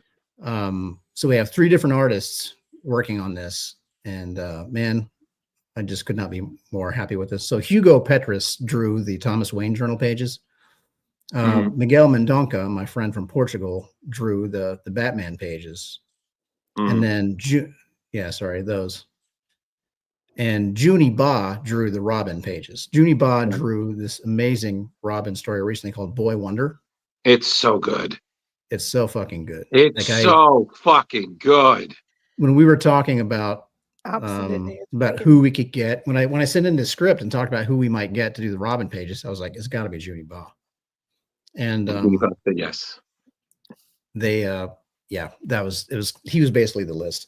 And they were like, well, we should get some other people on board in case he's busy. Like, he's probably gonna be busy. I'm like, please ask Junie, give him the script, show him what we're doing. It's got to be Junie. And thank God he said yes, because it looks fucking amazing. It really does. Yeah, I love it. There's a page. Can you go back to the first of the Junie pages? There we go, right there. So that is a like a reflection of a page from Batman and Robin 14, the first issue of my run. Right. Where we see Batman in the Robin pose and Robin in the Batman pose. Mm-hmm. And so now we see Junie drawing this instead of Batman and Robin is the Adventures of Robin and Batman, and we see Robin as the hero of these pages. Right. And man, I mean, Junie's stuff looks so youthful and fun, but there's also this edge of darkness to it that he just sells so fucking well. If you notice on the picture of at the bottom, you see Damien in his civvies, like in his regular clothes, and you see he's wearing like a Halloween mask of his own face because he considers his own face to be Robin, not. Oh, I didn't catch that detail. Wow. Yeah, I didn't catch that either. Oh, wow. I thought it was just a weird hair thing. But, that's awesome. That's all like a Halloween mask. That's and then later, beautiful. Go to the next page if you would. Yeah, like you see the it talks about that first panel. He talks about. He said, let's see, I can't quite see it. In battle, Batman masters the art of making oneself heavy, using momentum and leverage to make a fist strike like a train. Right. But to do battle as Robin is to be in flight, and we see Robin kind of zipping around. And he talks about the reason that he stays in the air, that he stays so fluid and dynamic, is because when his feet touch the ground, he can feel his shadow touching it. And it becomes this thing talking about the League of Shadows that he was with, and he's just constantly trying to outrun his past, and the art just captures that so beautifully. Absolutely. I could not be more pleased with these pages. Absolutely. And that's not and I don't mean, I'm so into what Junie's doing, but Hugo and Miguel just crushed it on the same level. These are the best pages Miguel's ever done with Batman. Look at that Nightwing. That's good. This is Miguel's top tier work. Mm-hmm. The pencil stuff that Hugo turned in on those earlier pages, we had to like coach him to make his work look a little weaker than he can do. I was like, this has to look like there was something that he drew. It was like, this looks like a real person. Can you use a little bit less skill? And we had to. It's impossible how good it is. Like we told him like it needs to look like actual pencil on paper. Could you use your opposing hand while jumping up and down to just draw? Yeah. It's so good, man. You see the individual pencil strokes, and the letterer Steve Wands made the font. He did like a hand-drawn font, like handwritten font, right? That I think he designed himself. Don't quote me on that, but I think he. Right. Yeah. Anyway, it looks amazing, and it's like they tweaked the color just enough to make it look like pencil. Everyone just gave me their absolute A game on this fucking book.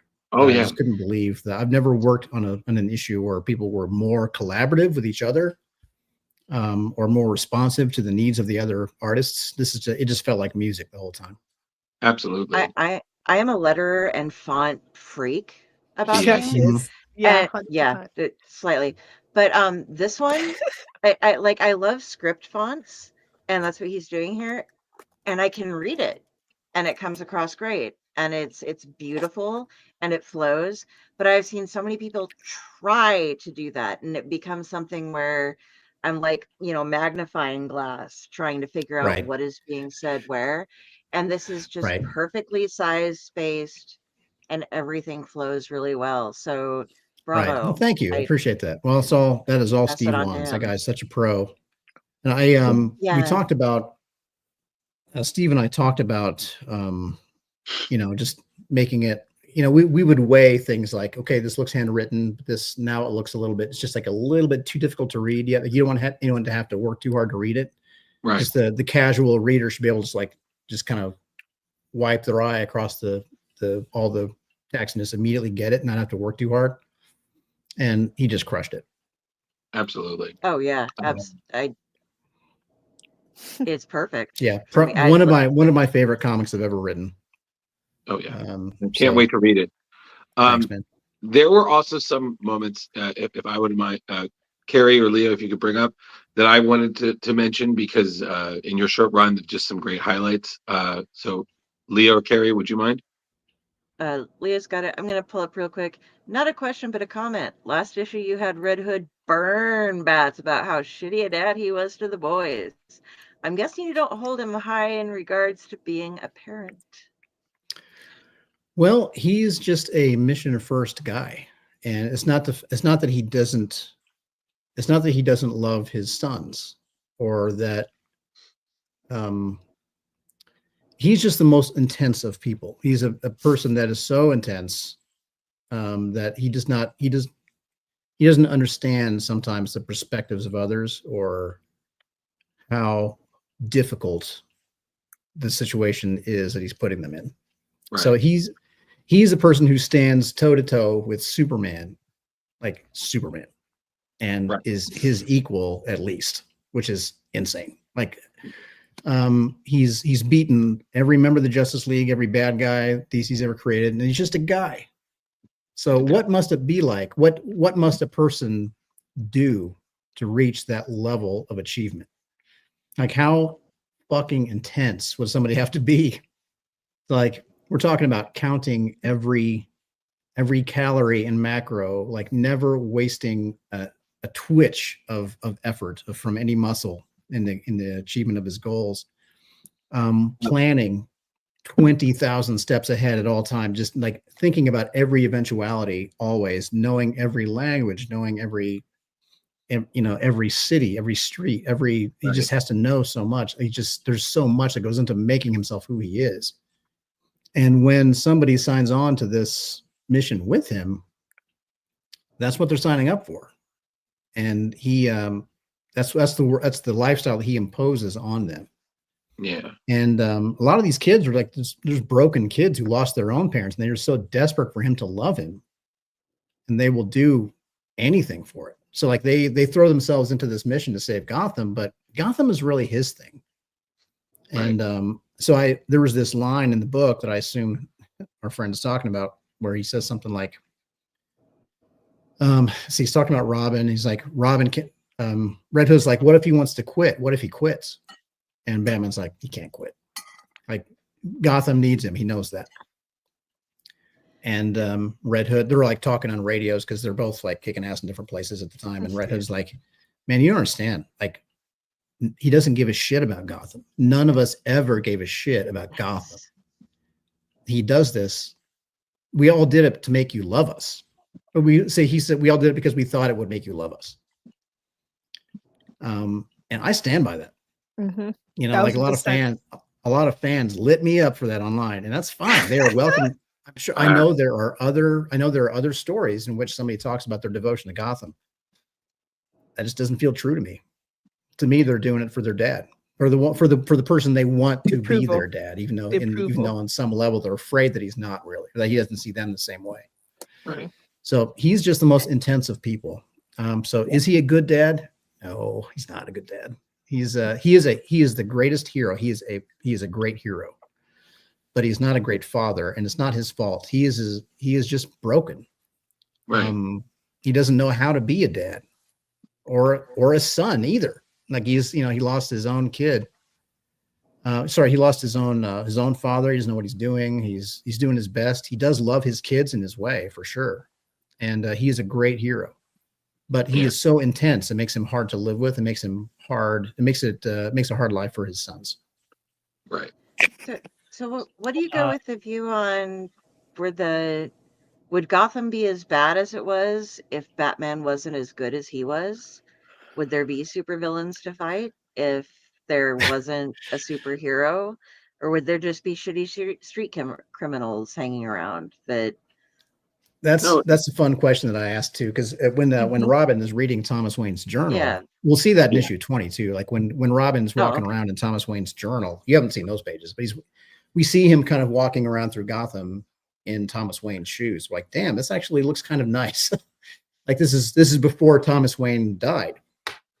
So Gotham is kind of okay.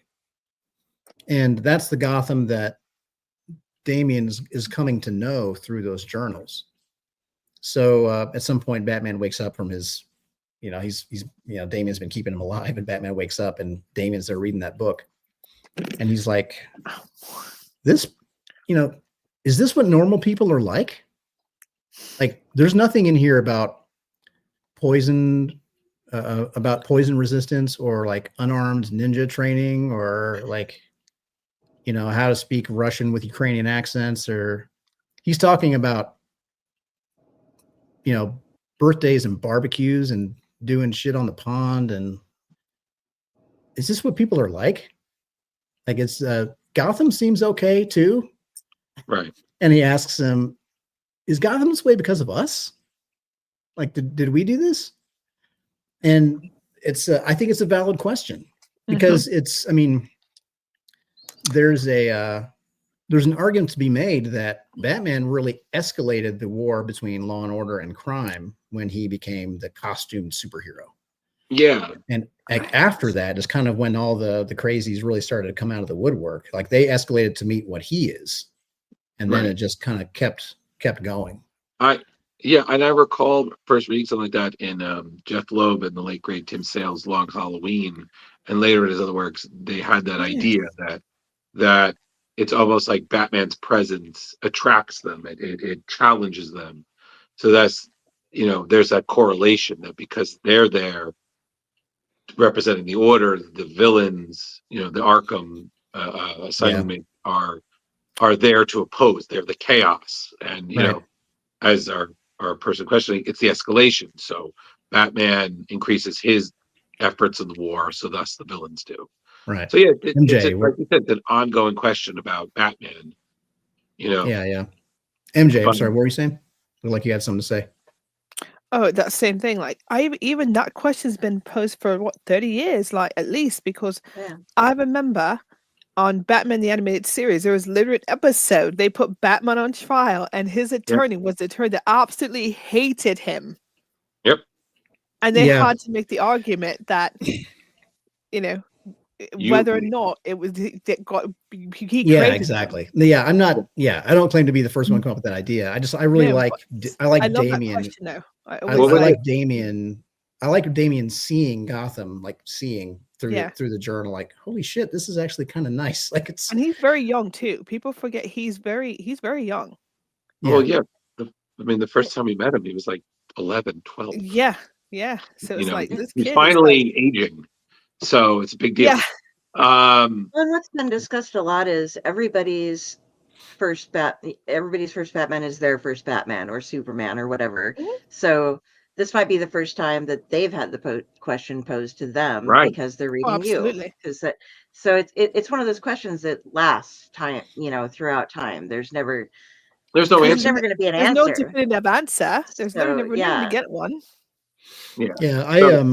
One of the first things I did at DC is actually a story that was never printed. It was a Batgirl one shot. So I was in the DC Writers Workshop. By that time, I'd already written an Aquaman two-parter that eventually got used as an annual. But at that time, it had not been printed yet. And as an assignment in the class, they had me write a Batgirl one shot, and they bought it, and they made what was called an inventory issue out of it. Okay. Whereas an inventory issue, for those who don't know, I don't know if DC still does them or not, but back then they did, where there has to be an issue of Batman ready to go whenever. So if the creative team falls behind or something, they would have inventory issues ready to plug in if they needed to. And that was a good way to try out new talent, basically. So I had a Batgirl one shot inventory story, and let's see, with Aman K. Nualpan on art, he went on to do great stuff at DC too. He did some work on Detective and what else? Drawing a blank, but he's done. You'd know his work. He's done some cool shit. Mm-hmm. And I introduced. So this is it was a present day flashback, kind of back and forth thing, from Jim Gordon's early days in Gotham, and Barbara Gordon was still very young. And back then there was a serial killer called the Scrimshaw Devil. Right. And he was just like edging towards the theatrical villain, but there's no costume or anything. He was just like, he was just a killer with a name and kind of a gimmick kind of. Mm-hmm. And I just wanted to kind of see it was another way to kind of explore the idea of like, did Batman cause this, or is he part of the same system that makes the crazies? So we see a new kind of killer kind of emerge, where there's like a gag to what they're doing, and there's no visual theatricality exactly. It's just kind of a signature. Right. So anyway, that story is not out there though. So I really like the Scrimshaw Devil too. That was a cool thing. If they ever give me a solid answer whether they're going to use that story or not, I might recycle them somewhere else. There you go. You need to do the scripts. had, We got. Sorry. No, I just had two things I wanted to bring up real quick Yeah. before we move to Drew's pictures here. Mhm. First, I absolutely love this. So you have Lieutenant Lautrec. She's just real quickly, she's asking, should we be concerned? And Damien just answers, he's Batman. And she says, that doesn't answer the question. And Robin says, yes. I absolutely love that. Oh, thank you. My question is, so on this panel here on the bottom right, was this your direction to the artist, or did they take this on their own, where Oracle says, we're bringing in help for you, and you get this red outline? And at first I thought, oh shit, it's Superman, and obviously we know it's not. So was that your direction, or did the artist take that on? What element? Sorry, actually, before you answer that, what issue is this from? Is this is 17? 17. Yep. What element are you asking about? Oh, sorry, on the bottom right. So Oracle just tells Batman that she brought in help for him. And at that point, you see the red outline, and you get the assumption that it might be Superman. Oh, the red part? Is that what you're asking about? Yep. Yeah, that's with that. So I just pulled up that script. I'm going to read it to you. Okay. Oh, snap. Getting from the script, guys. That's right. So panel 3. Sorry, let's see. Panel 2. Let's go back a little bit. So in panel 2, Oracle says, Penguins and Tiger Shark's crews are all in on this war, and you're still feeling the effects of this gas. You're not up to this right now. Batman said, told you I'm fine. She said, I disagree. Panel 3. Close on Batman, still looking down on the street in the rain. Someone speaks from behind him, but we don't see who it is yet. Oracle. So I called in a favor. And someone says, evening. Batman sighs. And then panel 4. Batman stands. We either see Batman from over Red Hood's shoulder, or we see the shadowy silhouette of Red Hood standing behind Batman. But either way, we should not be able to identify Red Hood until the final page. Nice. And then we see the dialogue that you see there on the page. So that's what I gave them. And usually there's like some kind of communication between the artist and editor also about if there's any kind of question about something. Like Javi will have sent in like a layout, like an approximate just kindergarten version of what he's going to draw, just to show, the perspectives and everything, make sure there's room for everything on the panel. And then we kind of discuss it if we need to. So that was the direction I gave to Javi. Nice. So I try not to micromanage him. He's that guy's an amazing artist. Yeah. So I don't usually give it specific, as far as the color choice actually would have been Marcelo Maiolo, the colorist. Javi would not have mandated the red color there. Good question, Leo. Yeah. Yeah. Right there, buddy. Okay. Man, I love that panel. Look at that. That's just badass. Pretty cool. Comics are cool. Yeah. There you go. My mom today. So is it like a hobby or is it more, Mom? How long have you known me? You were helping me board and bag when I was a teenager. Just so you guys are aware, I have a hard out in about 8 minutes. Okay. We'll make sure. Damn it. Okay. Okay. Drew, quickly go through your stuff. All right, I'm going to do my best. I didn't realize. Okay. All right. So first things first, I just want to say, as someone who enjoys the history, I loved you referencing. You already mentioned this, that Damien had 2 grandfathers, because I feel like all we hear about is Ra's al Ghul. But you highlighting Thomas Wayne, who, I feel like we've seen mentioned a lot, but sometimes writers don't use him. So identifying that and elaborating that there's that correlation, that although we don't really know a lot about him, we're still learning things about this character who is essentially a footnote in comic history. Like with that right there, Thomas was an artist, but he wouldn't know, because he, like his son, he was so driven by his mission to be a doctor that he didn't even notice that. So we didn't notice that until you pointed out. So again, I love filling in these little gaps where they are in comic book history. So that just wanted to kudos to that. Leo, next Well, one, thank please. you. You know what? Okay. Also, I think I might have given you wrong information. I think my out might be a little bit later, Okay, it's fine. Don't worry. so we can talk. We can talk a little more. But Okay, that's fine. Don't worry. but But- the journal page there that you just mentioned, that Yeah. comes from my own life. Like I at some point I saw. So I was already for those who don't know, my day gig has been a musician with one of the army bands in the Mhm. in the Capitol. And I was making the jump to comics, not to leave music, but just because I was doing something new with my brother, who's an artist, and we're just doing something else.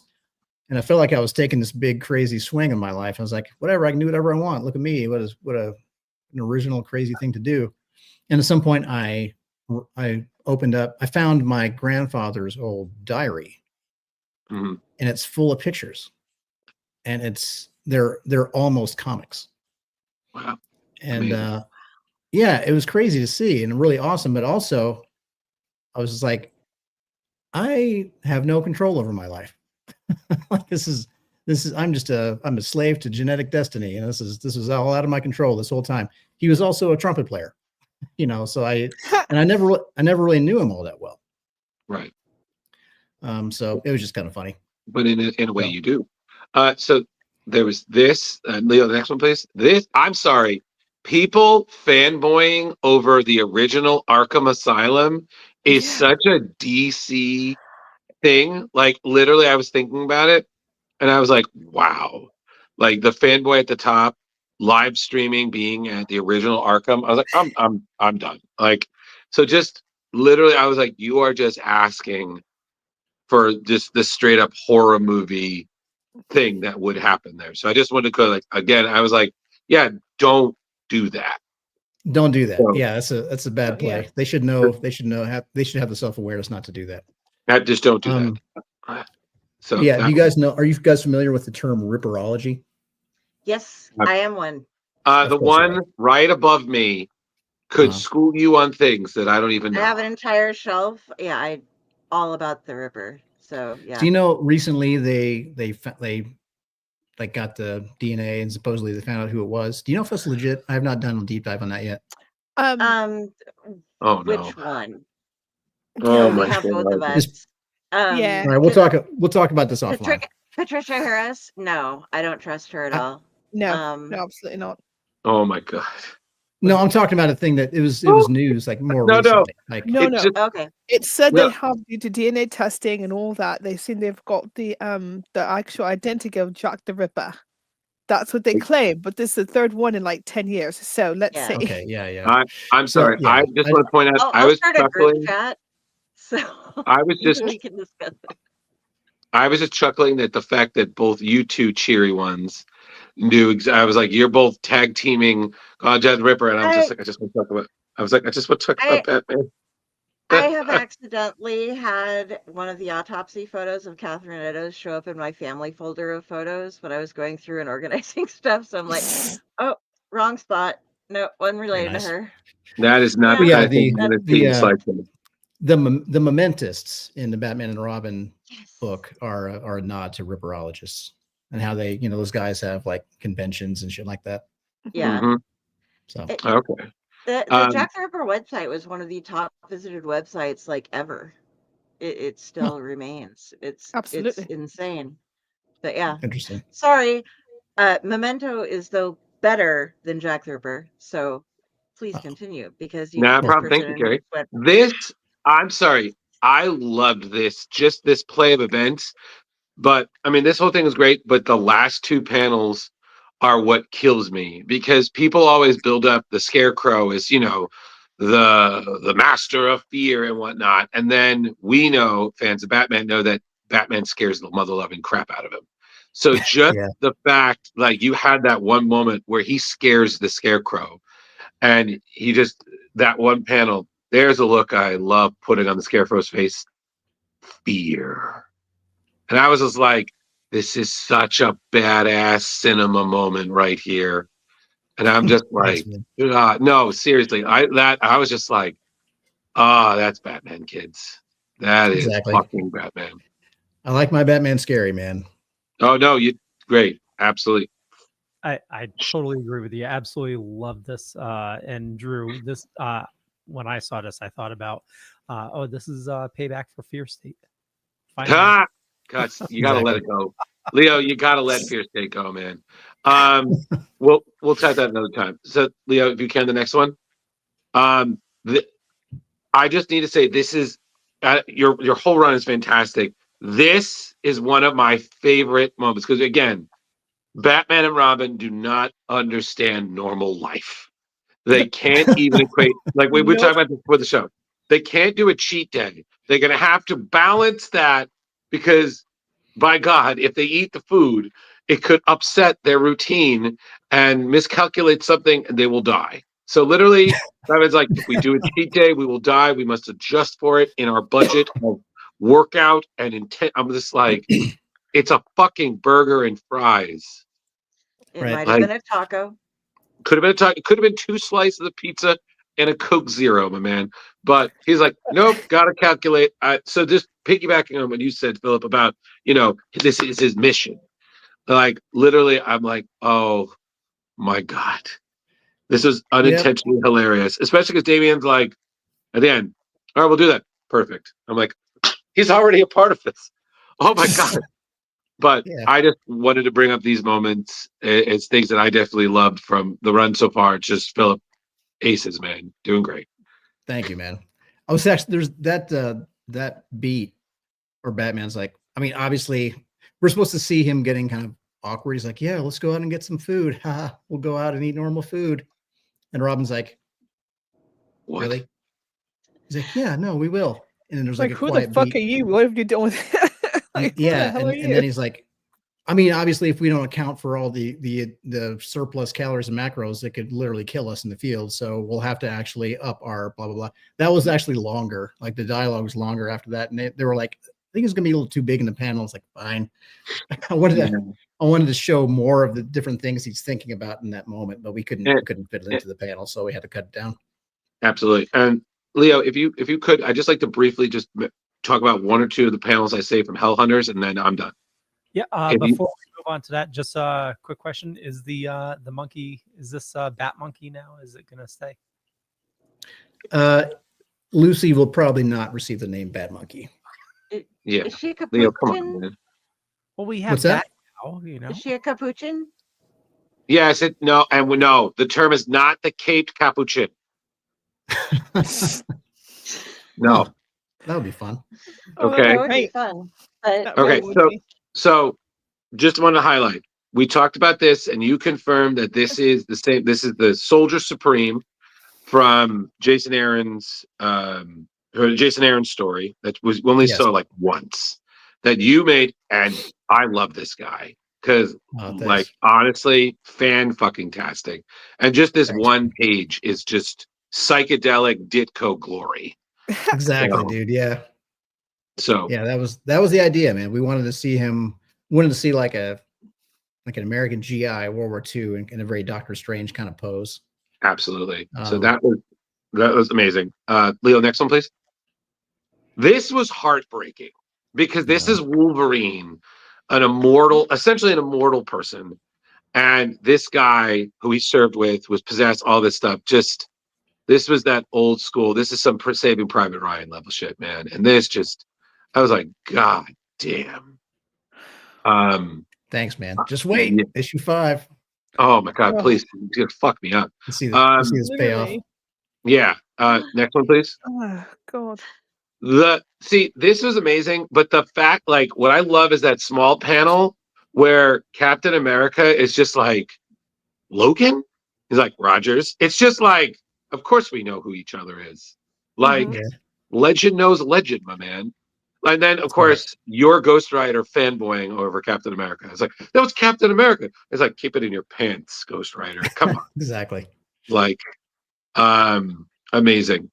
Just wanted to bring that up. Is just that this was straight up like what you did with one page telling the story of this evil infecting the land as told in the flashback was just literally, I thought about like how Mike Mignola would use a similar technique for his monsters, and Yeah. this was just chef's kiss. Amazing. Thank you, Like man. what you told story wise, like you did one page. What some people would take like, oh, 2 pages. No, no, no.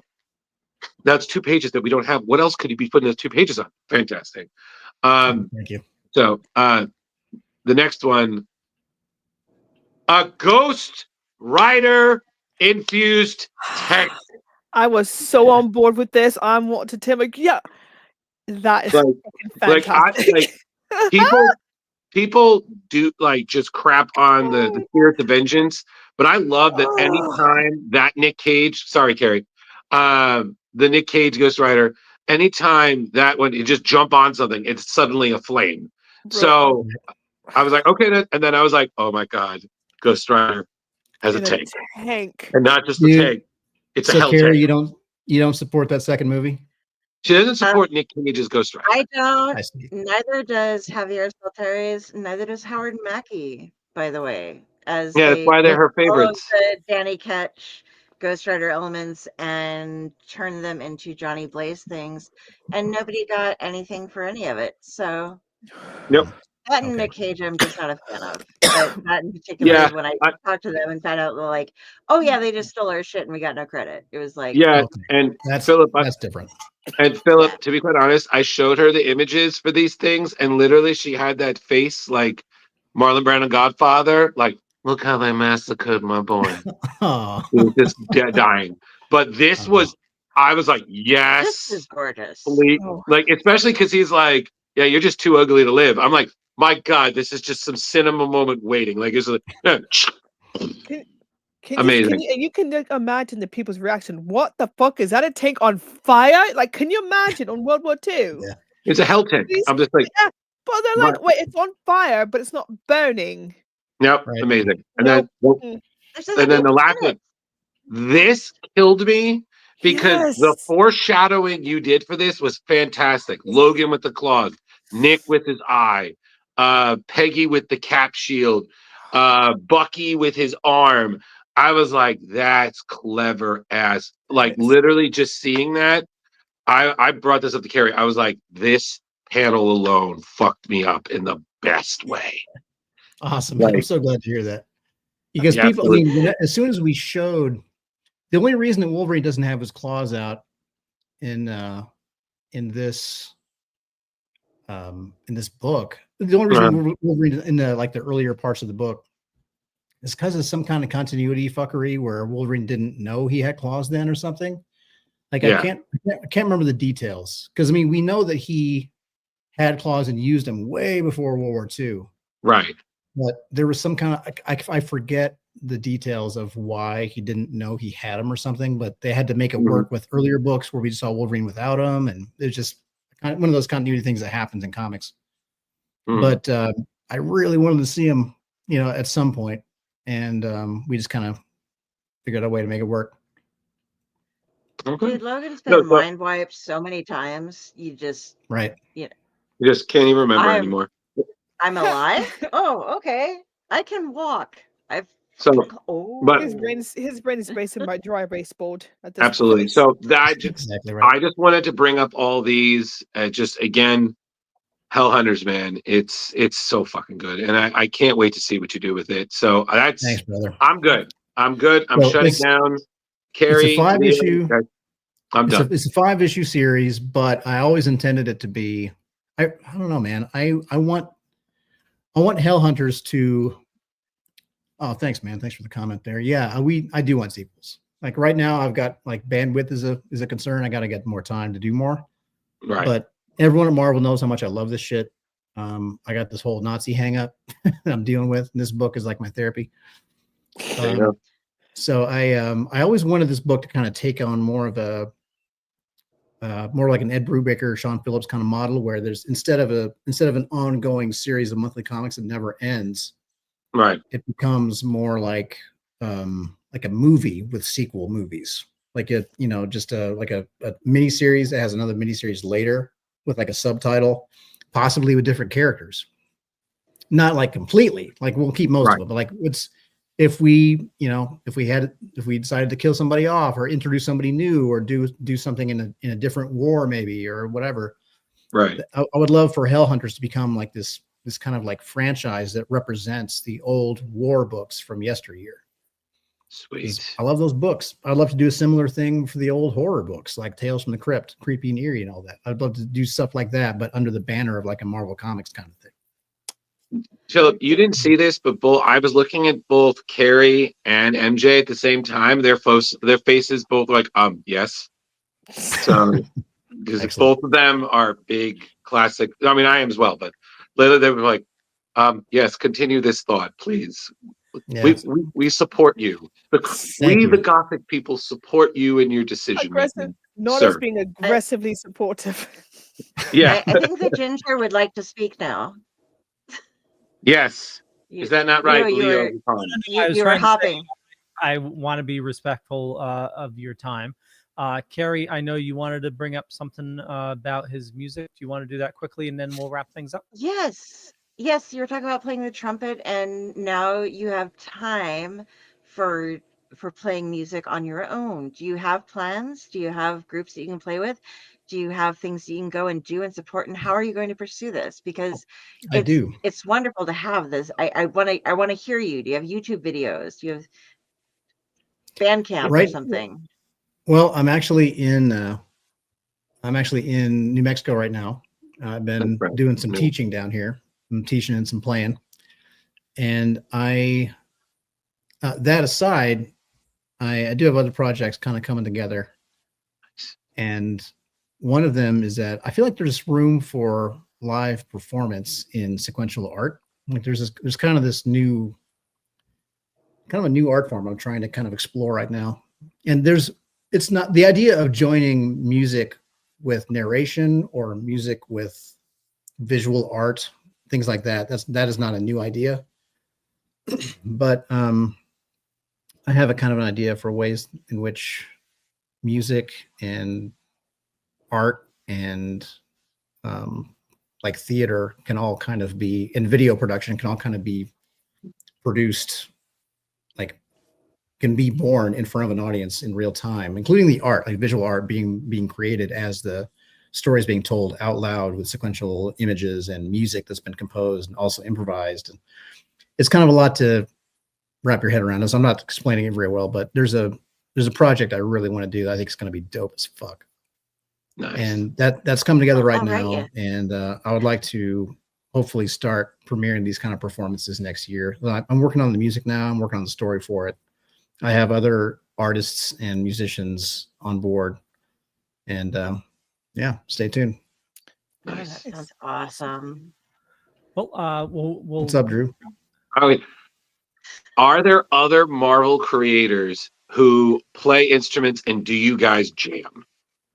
Like Charles and I have discussed it. Charles Soule is a very talented guitarist. He and I have not jammed yet, but we've talked about it. Like that last time I saw him, we talked about it, and that would be amazing. I have no doubt there are other writers or artists who also play. I know my friend Rom V plays. I don't know I don't know to what degree or how up on it he is. I want to say, I'm pretty sure Dan Waters plays drums. We had Dan on like a week or two ago, and he was great. So now we know something about this shit. I just need to say this. If you guys do, please let us know if there is an Avengers jam chord, like the Avengers assemble, but you play the chord and then we heard the sound. It's time to jam. Right. Because if so, winning. That's I just wanted to put that out there into the world. I'm good. I have a violin. Oh yeah, do you play violin? Well, that's cool. Nice. I like that. Yeah, there's a lot of. It seems like seems like art and it seems like comics specifically and music has a lot of overlap. Like, yes. I mean, whether or not they're playing professionally, a lot of people love and play music. Once upon a time, I'd go to a lot of conventions and Comic Cons. So people used to pay me like a few bucks, give me a drink or something like that. And that for a few minutes, I would follow them around and play their theme song. So it was Darth Vader, get the Imperial March, Canteen, That sort of thing. And people are like, what is wrong with you? I'm like, yes. And like, oh God, and then I started to get they started coming the goblet with all the trinkets because I would come with my bag was empty.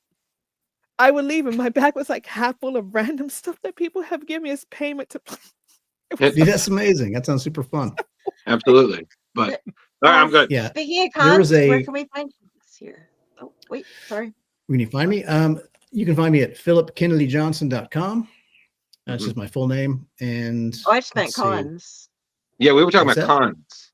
Oh, Cons. sorry, man. This Well- year, well, let me finish that thought. So online, I'm on Facebook Yeah. on my full name, all the Twitter descendants. So let's see, Twitter, Blue Sky, Threads under at Phillip K. Johnson, I believe. Mm-hmm. As far as conventions, this year I'm doing AwesomeCon in DC. Man, I should have this ready to go. I'm not sure though. San Diego, New York, Baltimore. I need to reach out to the people at Heroes Con. I'd like to do Heroes Con. I need to get on that list. I haven't got around to it. I've been to Heroes Con, but it's been a few years. I've been on the road since during that show. So I should be able to make this one work though. I'm going to be the guest at a one-day con in Boston. I want to say it is Plastic Boston? City or something. I don't know that one, but the guy I met the guy who puts it Plastic on. City He's great. Comic-Con? Yeah, do you know that guy? Yeah, I know that guy. Right Oh, on. Well, yeah, very he was very cool. cool. We just met at a convention. Looks like I'm doing that one. Oh, very cool. Fan Expo Dallas, Fan Expo Denver, and MCM London, MJ. Of course. Hey. Not until like what's the October, November, whatever the second one is, Right. and one in Singapore as well. Oh, Wow. wow. So a lot Wonderful. of shows, probably too many, honestly. But it's the guy. My cons are handled by Scott's Collectibles, and he's been waiting patiently for me to get the fuck out of the army. And I've been, he's been great, very patient. I'm like, okay, I'm out. Let's do this. So he's been lining me up with a lot of different conventions. Oh man. Are Well, we going to see you at Tropicon this year? I don't know. I hope so. If it does not conflict with one of the ones I've already committed to, then yes. sweet. Yeah. Because that's MJ, you seem really happy about that. Do you live stateside? I do. No, I'm fond of telling people I swapped Old England for New England. Oh, nice. Where are you? I'm actually living in Maine now. Nice, dude. I fucking love it up there. Are you close to Portland? I actually, funny story, I actually used to work in Portland. That's a great town. Like, I love that There's town. a good shot, like Portland. I swapped that because I didn't. I'm only 45 minutes away now, so it was like. Yeah, that's a great town. I'm good friends with Sean Murphy, and very cool. Nice. Yeah. So I was there on tour, and he and I hung out a good bit.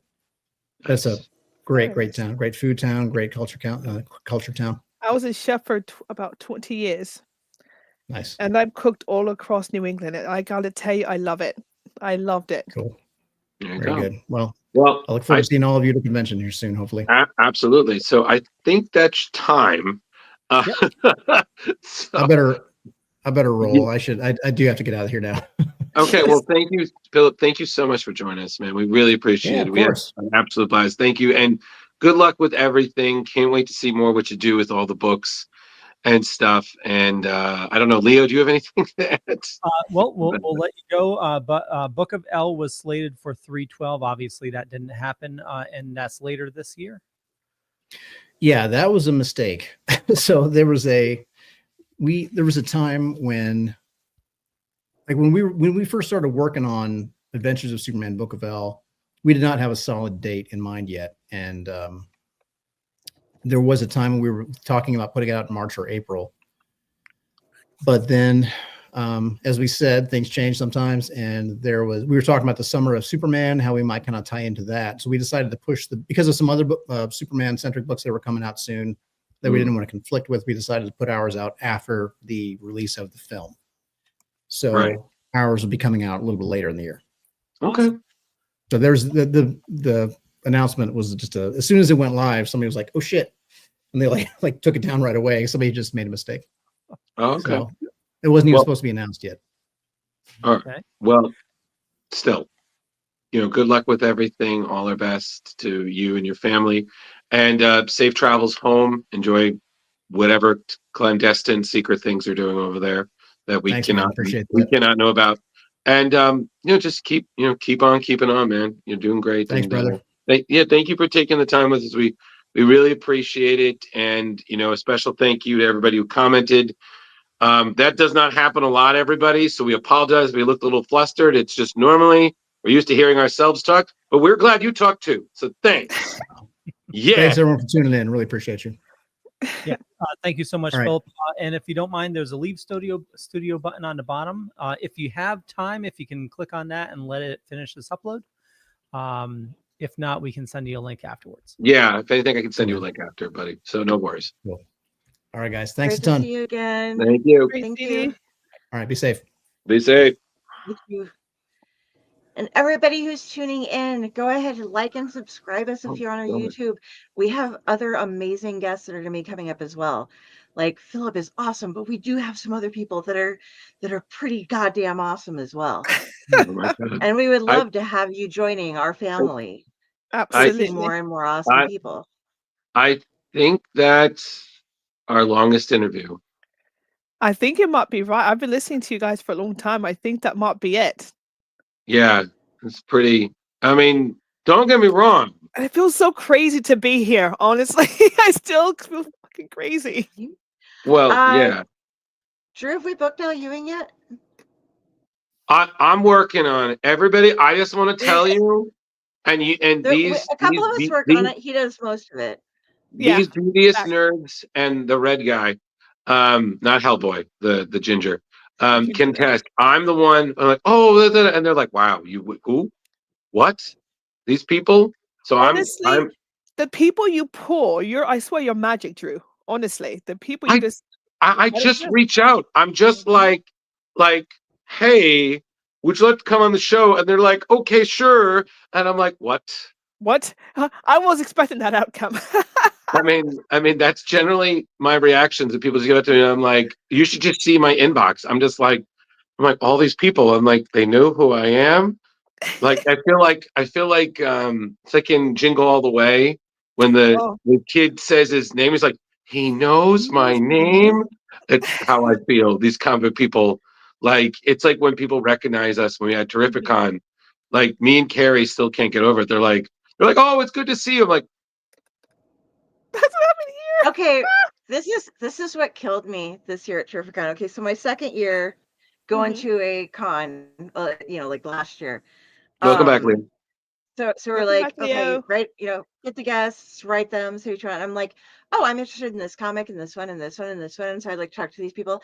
And I okay, Drew is the encyclopedia of nerddom of I would like to know who drew panel 3 on page 14 of Superman 70, or something like that. And he's like, oh, well, that was that. And it was influenced by this particular event in their life that they decided to add this little thing on the side on or whatever. And I'm just like, that writer's pretty cool. Or, I don't have the memory to keep everything in my head. I'm just like, no, I really like that person, like that person. And so I got to interview all these really incredible writers that I hadn't I was just blown away, but I had no idea how much I should have been blown away in some cases. The thing I want to see this year, which I think would be amazing if it's totally cool, I want to see Leo Pond give Mark Waid a hug and just thank him for Superman. I washed my t-shirt. Oh, I'm a hugger. That will happen. Yeah, that's what I'm just saying. I feel like here's the thing. If you literally say, I will give you Diet Coke for a hug, Mark Waid probably would do it. Because he loves Diet Coke. I think Mark Waid would hug him anyway. No, I know, but still. But then... Hey, I was glad to get a hug when young Mitchell goes, oh my God, he's a hug. I was so happy. I'm just happy to be here. Exactly. Well, that's, and then I could just hear Leo's reaction afterwards. So I have to, hold on. I feel like I'm going to have to bring these with me to Terrificon. He's like, hold on. He's just going to be like, oh, that was awesome. That was great. I got to find it. No, that killed me. What was it? Everybody, Leo wasn't with us last week. He unfortunately couldn't make the show. So when he's not here, we playfully do a parody of him. And and it always gets Leo's seal of approval every time, and that's all I need to hear. He's just like, your impression of me is getting pretty good, and I'm like, just don't throw me off the show, please. I have this going for me. This is a good thing in my life. As you can tell, my hair is going away, but I have this. You know, What I did you have think this. of the recent edits? Oh my Okay, god, yo, that killed me. That was I, hilarious. I have to show this off. Okay, so at Terrificon, we did do some like guest givings. I like to do that, grab cool things for guests. And now we happen to be in Mark Wade's photo because we are the Superman koozie and Diet Coke givers. Yep. So I, just Carrie, so you know. I can't tell you, the second I saw that, like it was Leonardo DiCaprio in Once Upon a Time in Hollywood. It was like, I know that cozy protecting that Diet Coke from perspiration and death. You know, and I so much fun. screenshotted it so hard, and I couldn't help but tag him in our Blue Sky. It was just like, hey, Mark Wade, it's looking super familiar. You know, I hope that Coke is tasting terrific there, huh? And Leo was like, he gave me that nod. He was like, you did good with those. And I'm like, thanks, Sensei. I just thought of something. Blue sky. What if we get, in Franco's art style, get him to draw Mark and then do like his face on the cozy, like Superman on one side, face on the other? Oh God, that's a super Wade. That's a supernova. That's a super Wade. Mm-hmm. Yeah. No, there's idea. Coke, super Wade. Ideas. All right. So we're gonna probably make this our longest show yet. So I honestly think we should just cannonball it. Let's just go right into it. Let's just do the thing. Next week. You know, Carrie, you still have Kickstarters to do? Yes, because I signed. Some people are watching just because of those tonight, actually. Okay. So all right. Yeah. So we'll try not to take too long with the news then. Okay. Okay. MJ, you don't have to you don't have to worry about doing the story I was talking to you about. I don't know why for some reason it didn't get through. I know I sent it to you, but whatever. So no, I think what happened. I didn't think it was. I think I was so busy. I looked at it, but I couldn't respond because I was dying. today I was solo, so I was riding the floor all day. I did not stop, and I got home. I ate, changed from my scrubs, literally right here. Oh wow! Put a t-shirt and got on, so I didn't have time to prepare. Okay, don't worry about it. It was unusually busy, even for today. It was weird. It was weird. Okay, today. that's fine. We'll take care of it. So Leo, you still have the one. So we have no variant watch tonight, so we're going straight into Drew's News. Exciting tales, fresh comic views. In the pages, heroes fly, villains plot under the sky. From Gotham's dark to Metropolis views, we cover stories old and new. Drew's News, your daily source for comic clues. Join the fun, it's a heroic cruise in the world of Drew's Comic News. I hate you all. Yes, Jeremy, it was. We had so much goddamn fun with that. I love PKJ. Yeah. Hey, Jar. He's one of my favorites. All right. Let's do this. Jeremy. All right. I added stuff that you don't know about, so haha. Oh, great. I can go just like this. Yeah. Yes. Okay, Okay. So the reason I brought this up is because last week we were talking about Cullen Bunn's new RPG, Quill and Codex, and starting tomorrow, or in like a couple of hours, there are going to be 2 free levels of Demon Rot showing up online. The first is on the 19th, the second is on the 20th. Each of these levels presents a 5-room dungeon that connects into a much larger super dungeon. From this point, a new free Demon Rot level will launch every 2 weeks or so, but you'll get those on Outland. So level 0 is going to be the Skeleton, and the dungeons of Demon Rot await. Fortune and glory may be found within. First, though, you must traverse the skeletal remains of the beast. This is a dungeon adventure for the Quill and Codex RPG, but it is easily adaptable to whatever game system you like. Also as easily adaptable as the second one, which is level 1, the gruesome gullet, and descending through an unnatural chimney in the earth, you discover a nightmare realm. Hideous spores, molds, and fungus await in the first harrowing level of demon rot. So get ready, go grab those for free on Outlet Entertainment starting tomorrow.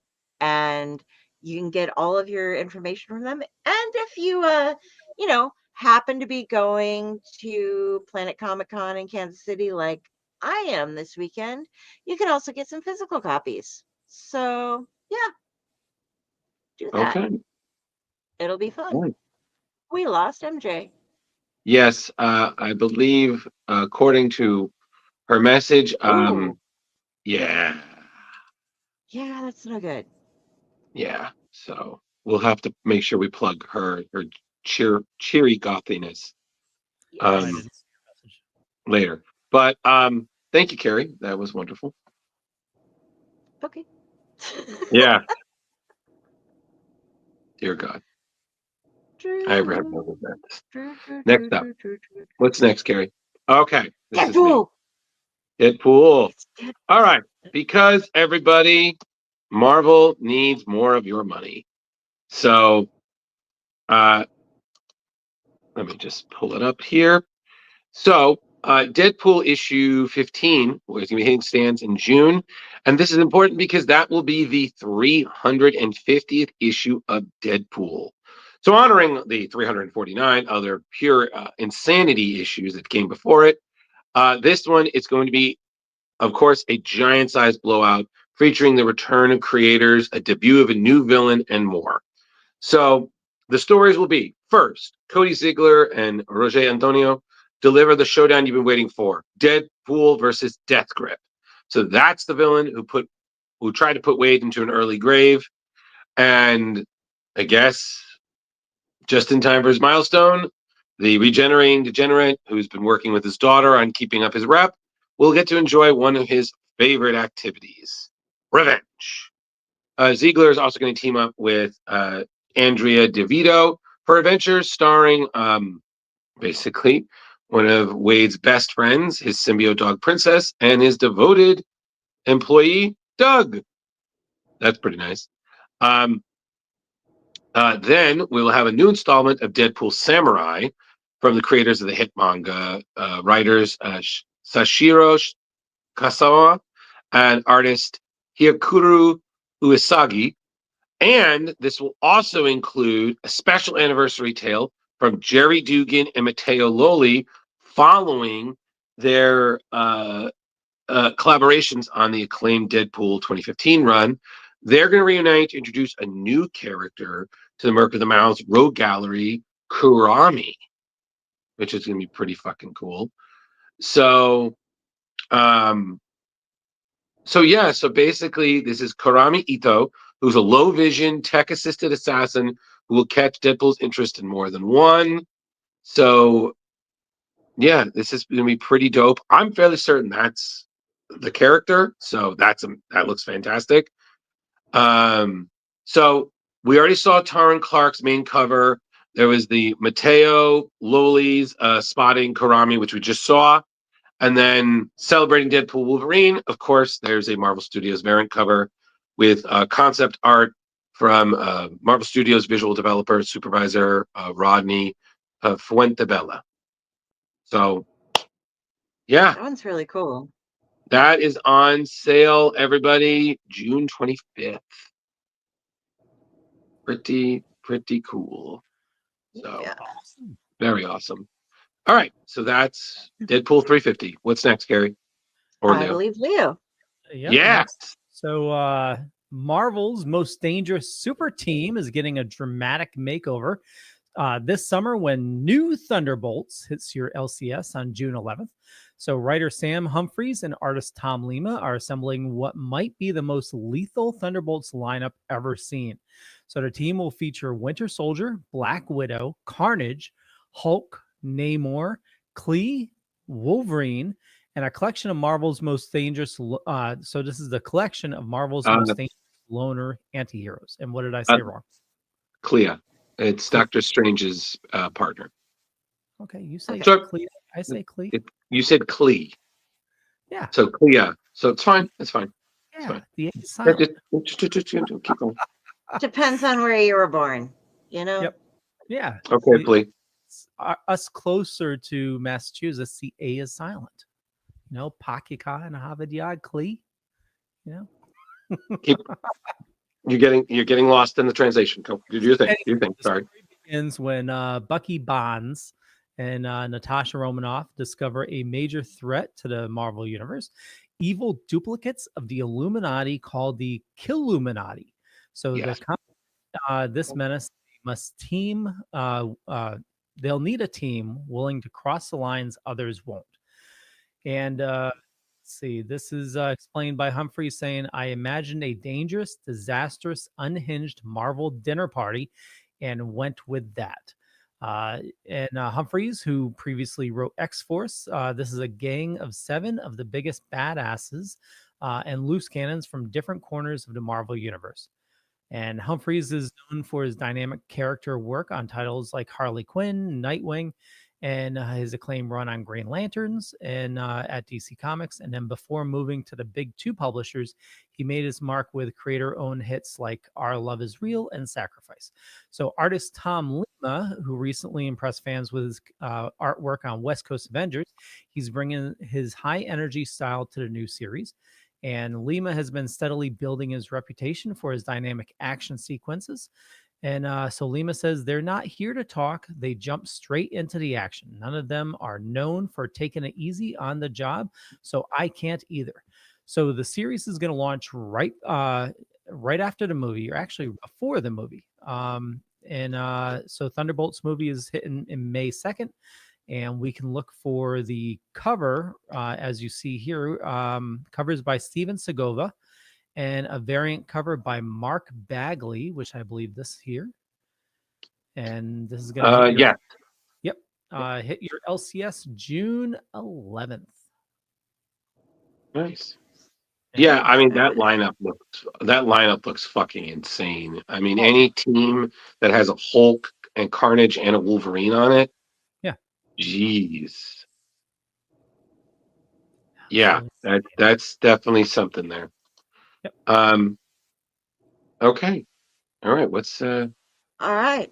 So on March 19th, make sure to zoom on down to your LCS and grab issue 1 of the crossover event DC times Sonic the Hedgehog. Our recent guest, Ian Flynn, is delivering a 5-issue miniseries that throws the Justice League and Team Sonic together versus teammates, then as beings. There will, of course, have to be a race between Sonic and Flash. So, forgive me, place your bets now. However, things get really crazy as something happens when Darkseid gets a hold of the Chaos Emeralds, and our dimension hopping good guys get tossed together and then merge together. So we're going to have Sonic and Flash, Shadow and Batman. Next, we have Tails and Cyborg, as well as Silver Green Lantern.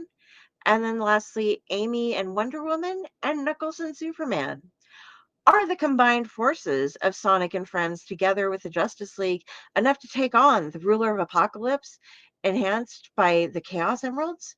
Will Sonic beat Flash? Will Leo find a pun for this? Find out soon. God damn it, Karen. If you'd like to look at the covers again real quick, the first one is the main cover. Other way. Oh. Yeah. Okay, next. There we go. This one is the main cover for number 1 by Pablo M. Collar. The next one is the variant cover for issue 1 by Ethan Young. And then we go back to main covers by Pablo for issue 2, then issue 3, and then issue 4. And we don't have the cover for 5 yet. But I think this, that one's badass. I'm just saying. That is an awesome looking Batman right there coming down. So, yeah, that and one of the Robosonics from. Yeah. And then on top of it, Darkseid with the Chaos Emerald, that's a lot of power, man. Yeah, like we were just talking with Ian and seeing how things changed when it was like with the Mega Man, and then now we're doing like Justice League. And I don't, I wasn't a big Mega Man fan, so I didn't know like powers like where they are. But I have noticed that on a lot of forums when I was going around looking at this, though, people are like, "Psh, Sonic is gonna kick Flash's ass. Like he's done so many We'll things that see. Flash doesn't even stand a chance." And it's like, you never know. Depends on who's writing who and which Well, Flash it is. Because some people were saying Barry Allen. I don't know. It's gonna be Barry Allen. I don't know. I don't So know. We'll see. All we right. don't know. So we'll Wonderful. see. Leo, any puns for that? Yeah, you got something off the cuff, Yeah, real quick? no. No. No, Oh, Carrie, damn it! Carrie, I had money on Carrie, this. Okay. Carrie, he dropped all his rings. He can't. He has nothing to say. Okay. All right. We'd be good then. Let's go on. Next should be another Drew, I believe. Mm-hmm. Yes. Yes. So our Talking our about guest, Urdu tonight. yes, our guest was talking about this. This is big. So this was first teased December of last year. So this is John Hickman's or Jonathan Hickman. I don't know him like that. Jonathan Hickman's sweeping new cosmic epic Imperial. So Imperial is going to find the galaxies of the Marvel Universe at the brink of major upheaval. We're talking the elimination of several of its most prominent members. So you're going to have empires falling, rulers overthrown, power seized, and a saga of intrigue, mysteries, war, all taking place against the backdrop of the formation of a new galactic order. So you're going to see developments for Hulks, Black Panthers, Novas, Guardians, Cosmic Kings and Queens. So this is the foundation for an entire new landscape of interconnected space set stories that essentially this is going to be the must-read book for summer 2025. We have Jonathan Hickman, who we know has been killing it with the Ultimate Universe, joined by two of Marvel's Stormbreakers. Guys, you remember those covers. Vincente,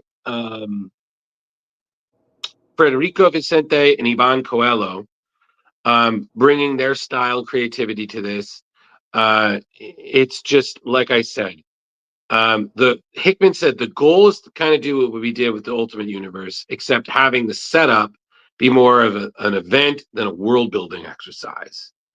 There should So be a second pickup there too. Yeah.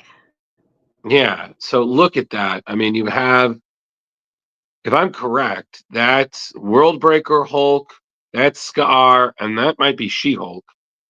And then you have there Star-Lord, that's his father, Jason. And I hate to say I'm drawing a blank on the blonde. Because I want to say Booster Havoc? Gold. What? I said Booster Gold. I was being goofy. God damn it, Carrie. I don't know, but don't crucify me on the guys. It's been a minute since I've been aware of the cosmic world. Because maybe it's Havoc if he's still help running with the Star Jammers. I don't know. But point is, check this stuff out, man. This is going to be huge. Plus, you saw that main cover we just saw. That's by Ultimate Spider-Man collaborator Marco Cicchetto. So this is what we've hearing of it. There'll definitely be more details as things come out. But yeah, this drops more June 4th is issue 1. So Nice. yeah, this is the Marvel event this year. So check that out. Okay, what's This next? is gonna be you again covering for Sweet. Mahana. So Oh yes. So everybody. So DC has announced the return of the Eisner and Ringo award-winning DC Pride anthology comic book this June. So this is its 5th anniversary, spotlighting DC's LGBTQIA and superheroes. So these are short stories weaved into a singular story arc of interweaving narratives told by a plethora of creators. So this will be available June 4th. So DC heroes will come together this June when a centuries-old tavern, the center of queer life in Gotham City, unexpectedly announces its closure. It's a huge loss to the community, and generations of patrons return to pay respects to a space that they've endowed with entire lifetimes of memories, wishes, and dreams, including, as we saw, Alan Scott, the Green Lantern. He returns for one last time to the place that he fell in love with his first love, Johnny Ladd. To touch the wall on which they carved the symbol of their love, to remember the days of yesteryear, and to say goodbye. But essentially, love is a kind of magic. So before we know it, heroes, villains, civilians with ties to the place, like The Question, Midnighter and Apollo, Harley Quinn, Green Lantern, Joe Mullen, Bunker, Connor Hawk, and the Blue Snowman among them, will find themselves spirited away to strange alternate worlds where everything they thought they wanted can be theirs, but at what cost? So, like I said, we have so many creators here. So the Alan Scott Return to the Bar story is by Tim Sheridan, Emilio Piulo, and Giolo Macacioni. They will also have Joe Mullen's story by Vida Ayala, Maya Houston, and Vincent Cecil. New character, Ethan Rivera's story by Jude Elliott S. Doyle, Josh Trujillo, and A.L. Kaplan. Connor Hawk's story by Sam Maggs and Philip Seavey.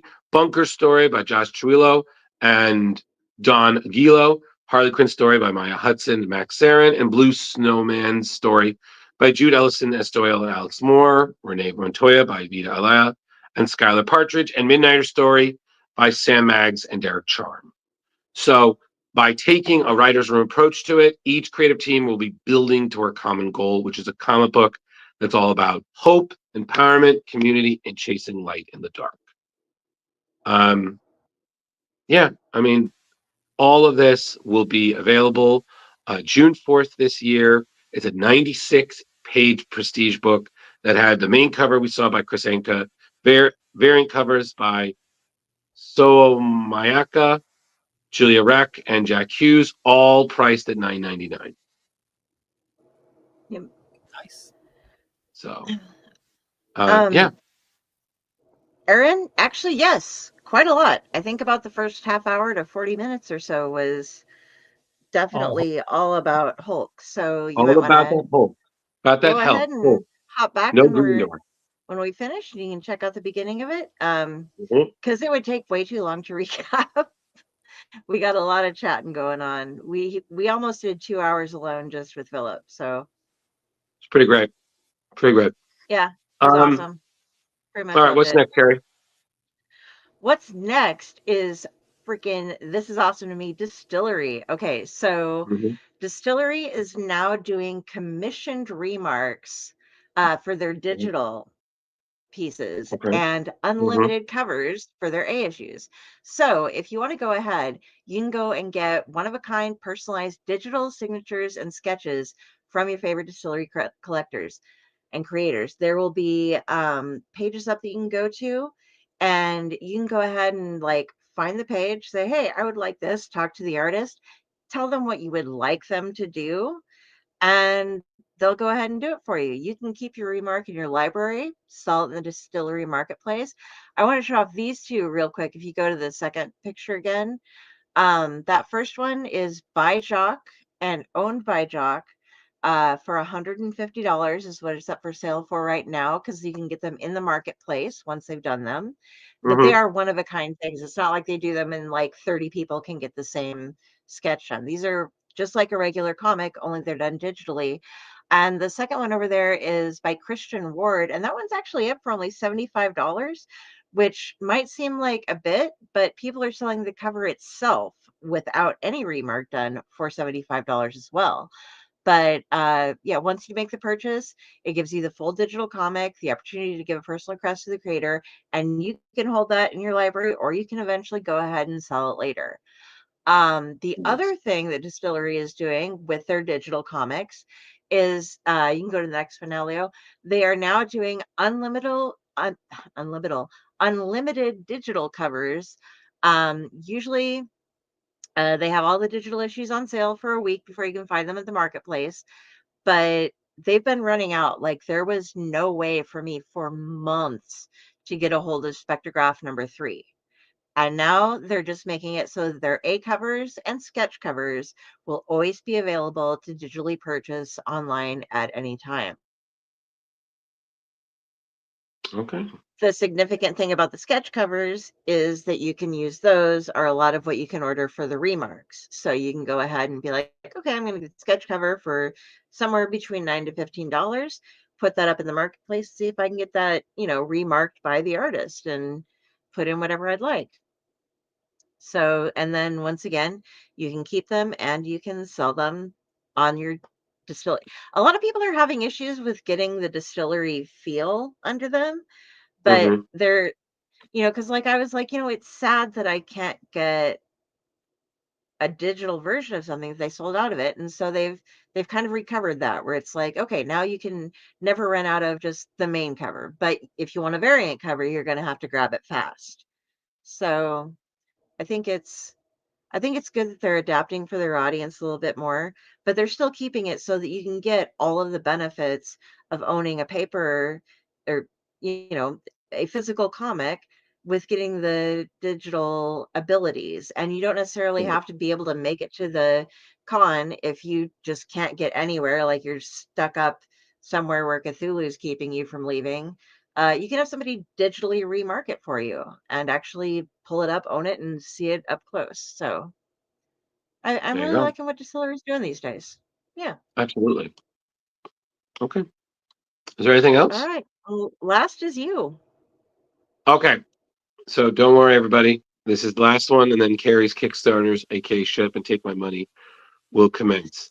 Yeah, and Um, with these, just tell me when to move on. yeah, it's fine. I was going to say, Leo, we've already covered this one, so you can kind of move on, because we covered Ultimate Incursion. That's Miles going back to the Ultimate Universe, but it's not the same one. So everybody, these are the books for Ultimate Universe for June. So the stakes have never been higher, as we're continuing to move closer and closer to the Maker's return.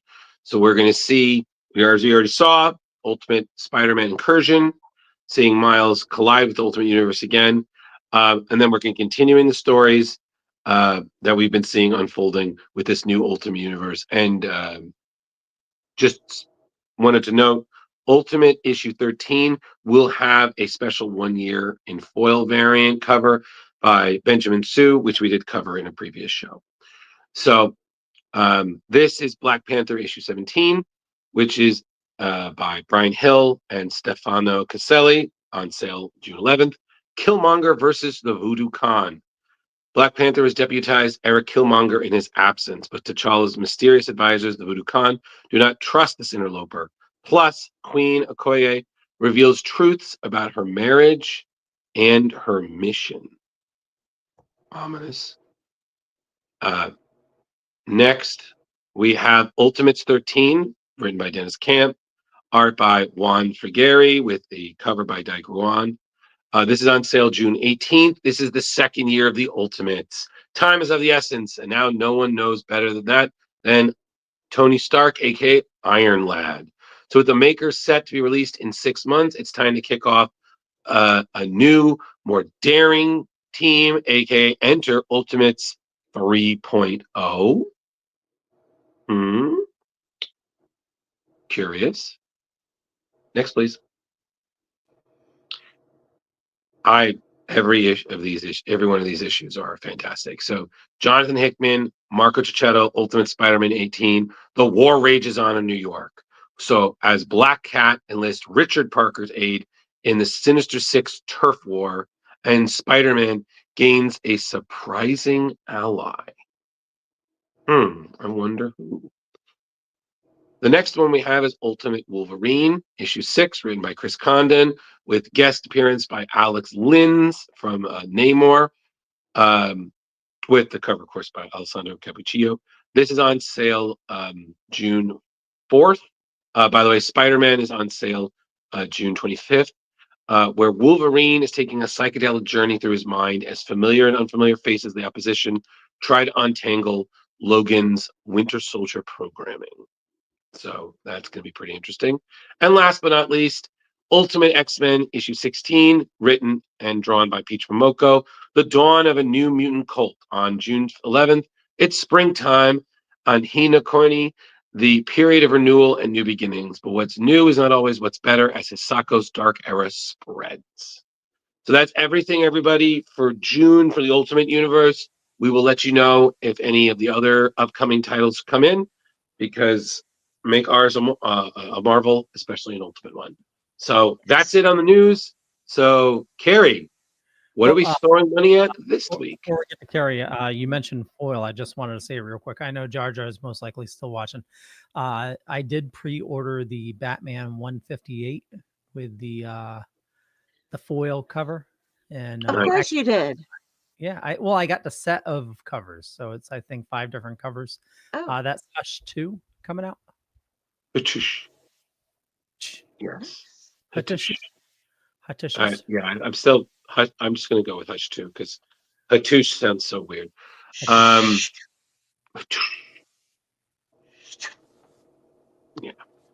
So.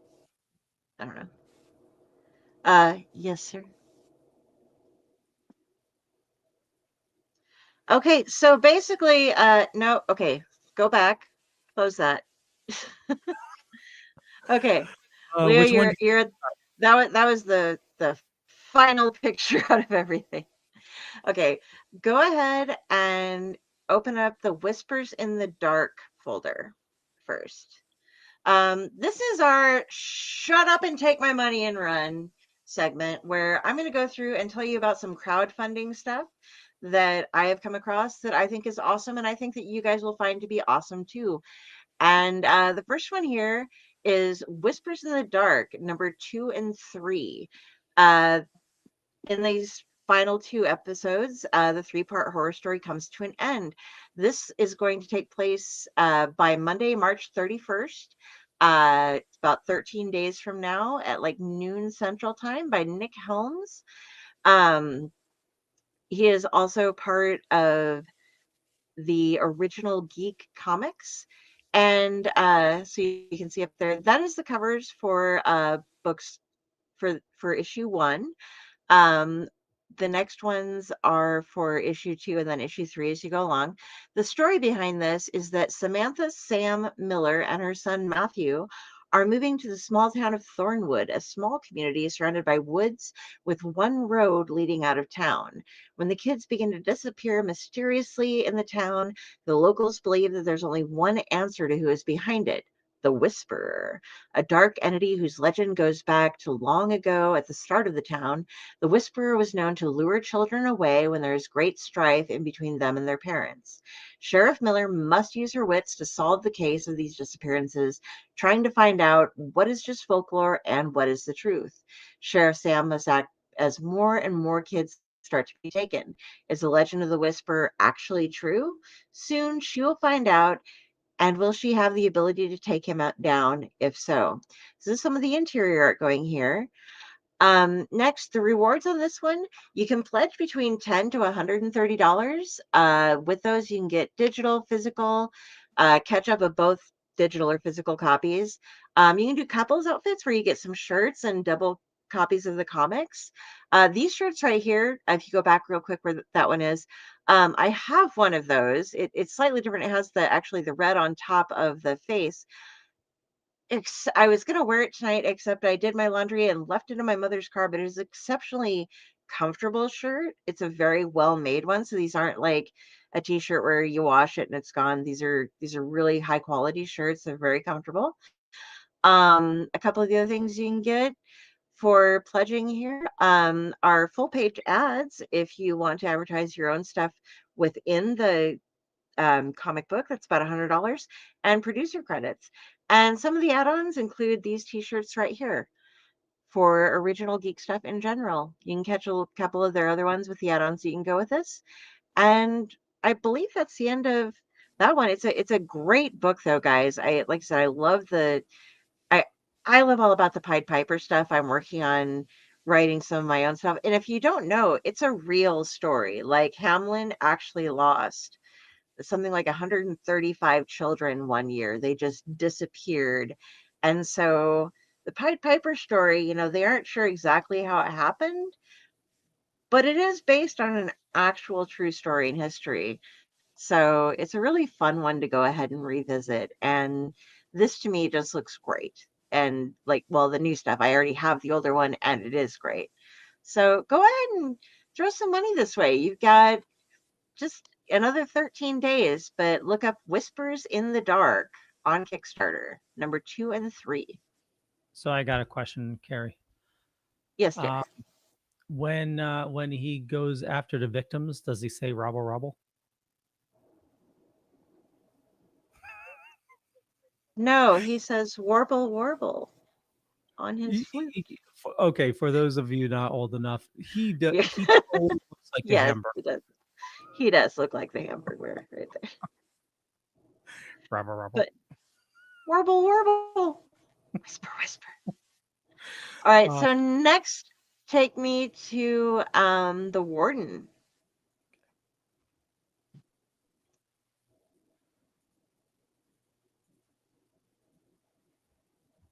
You there? You getting there? All right.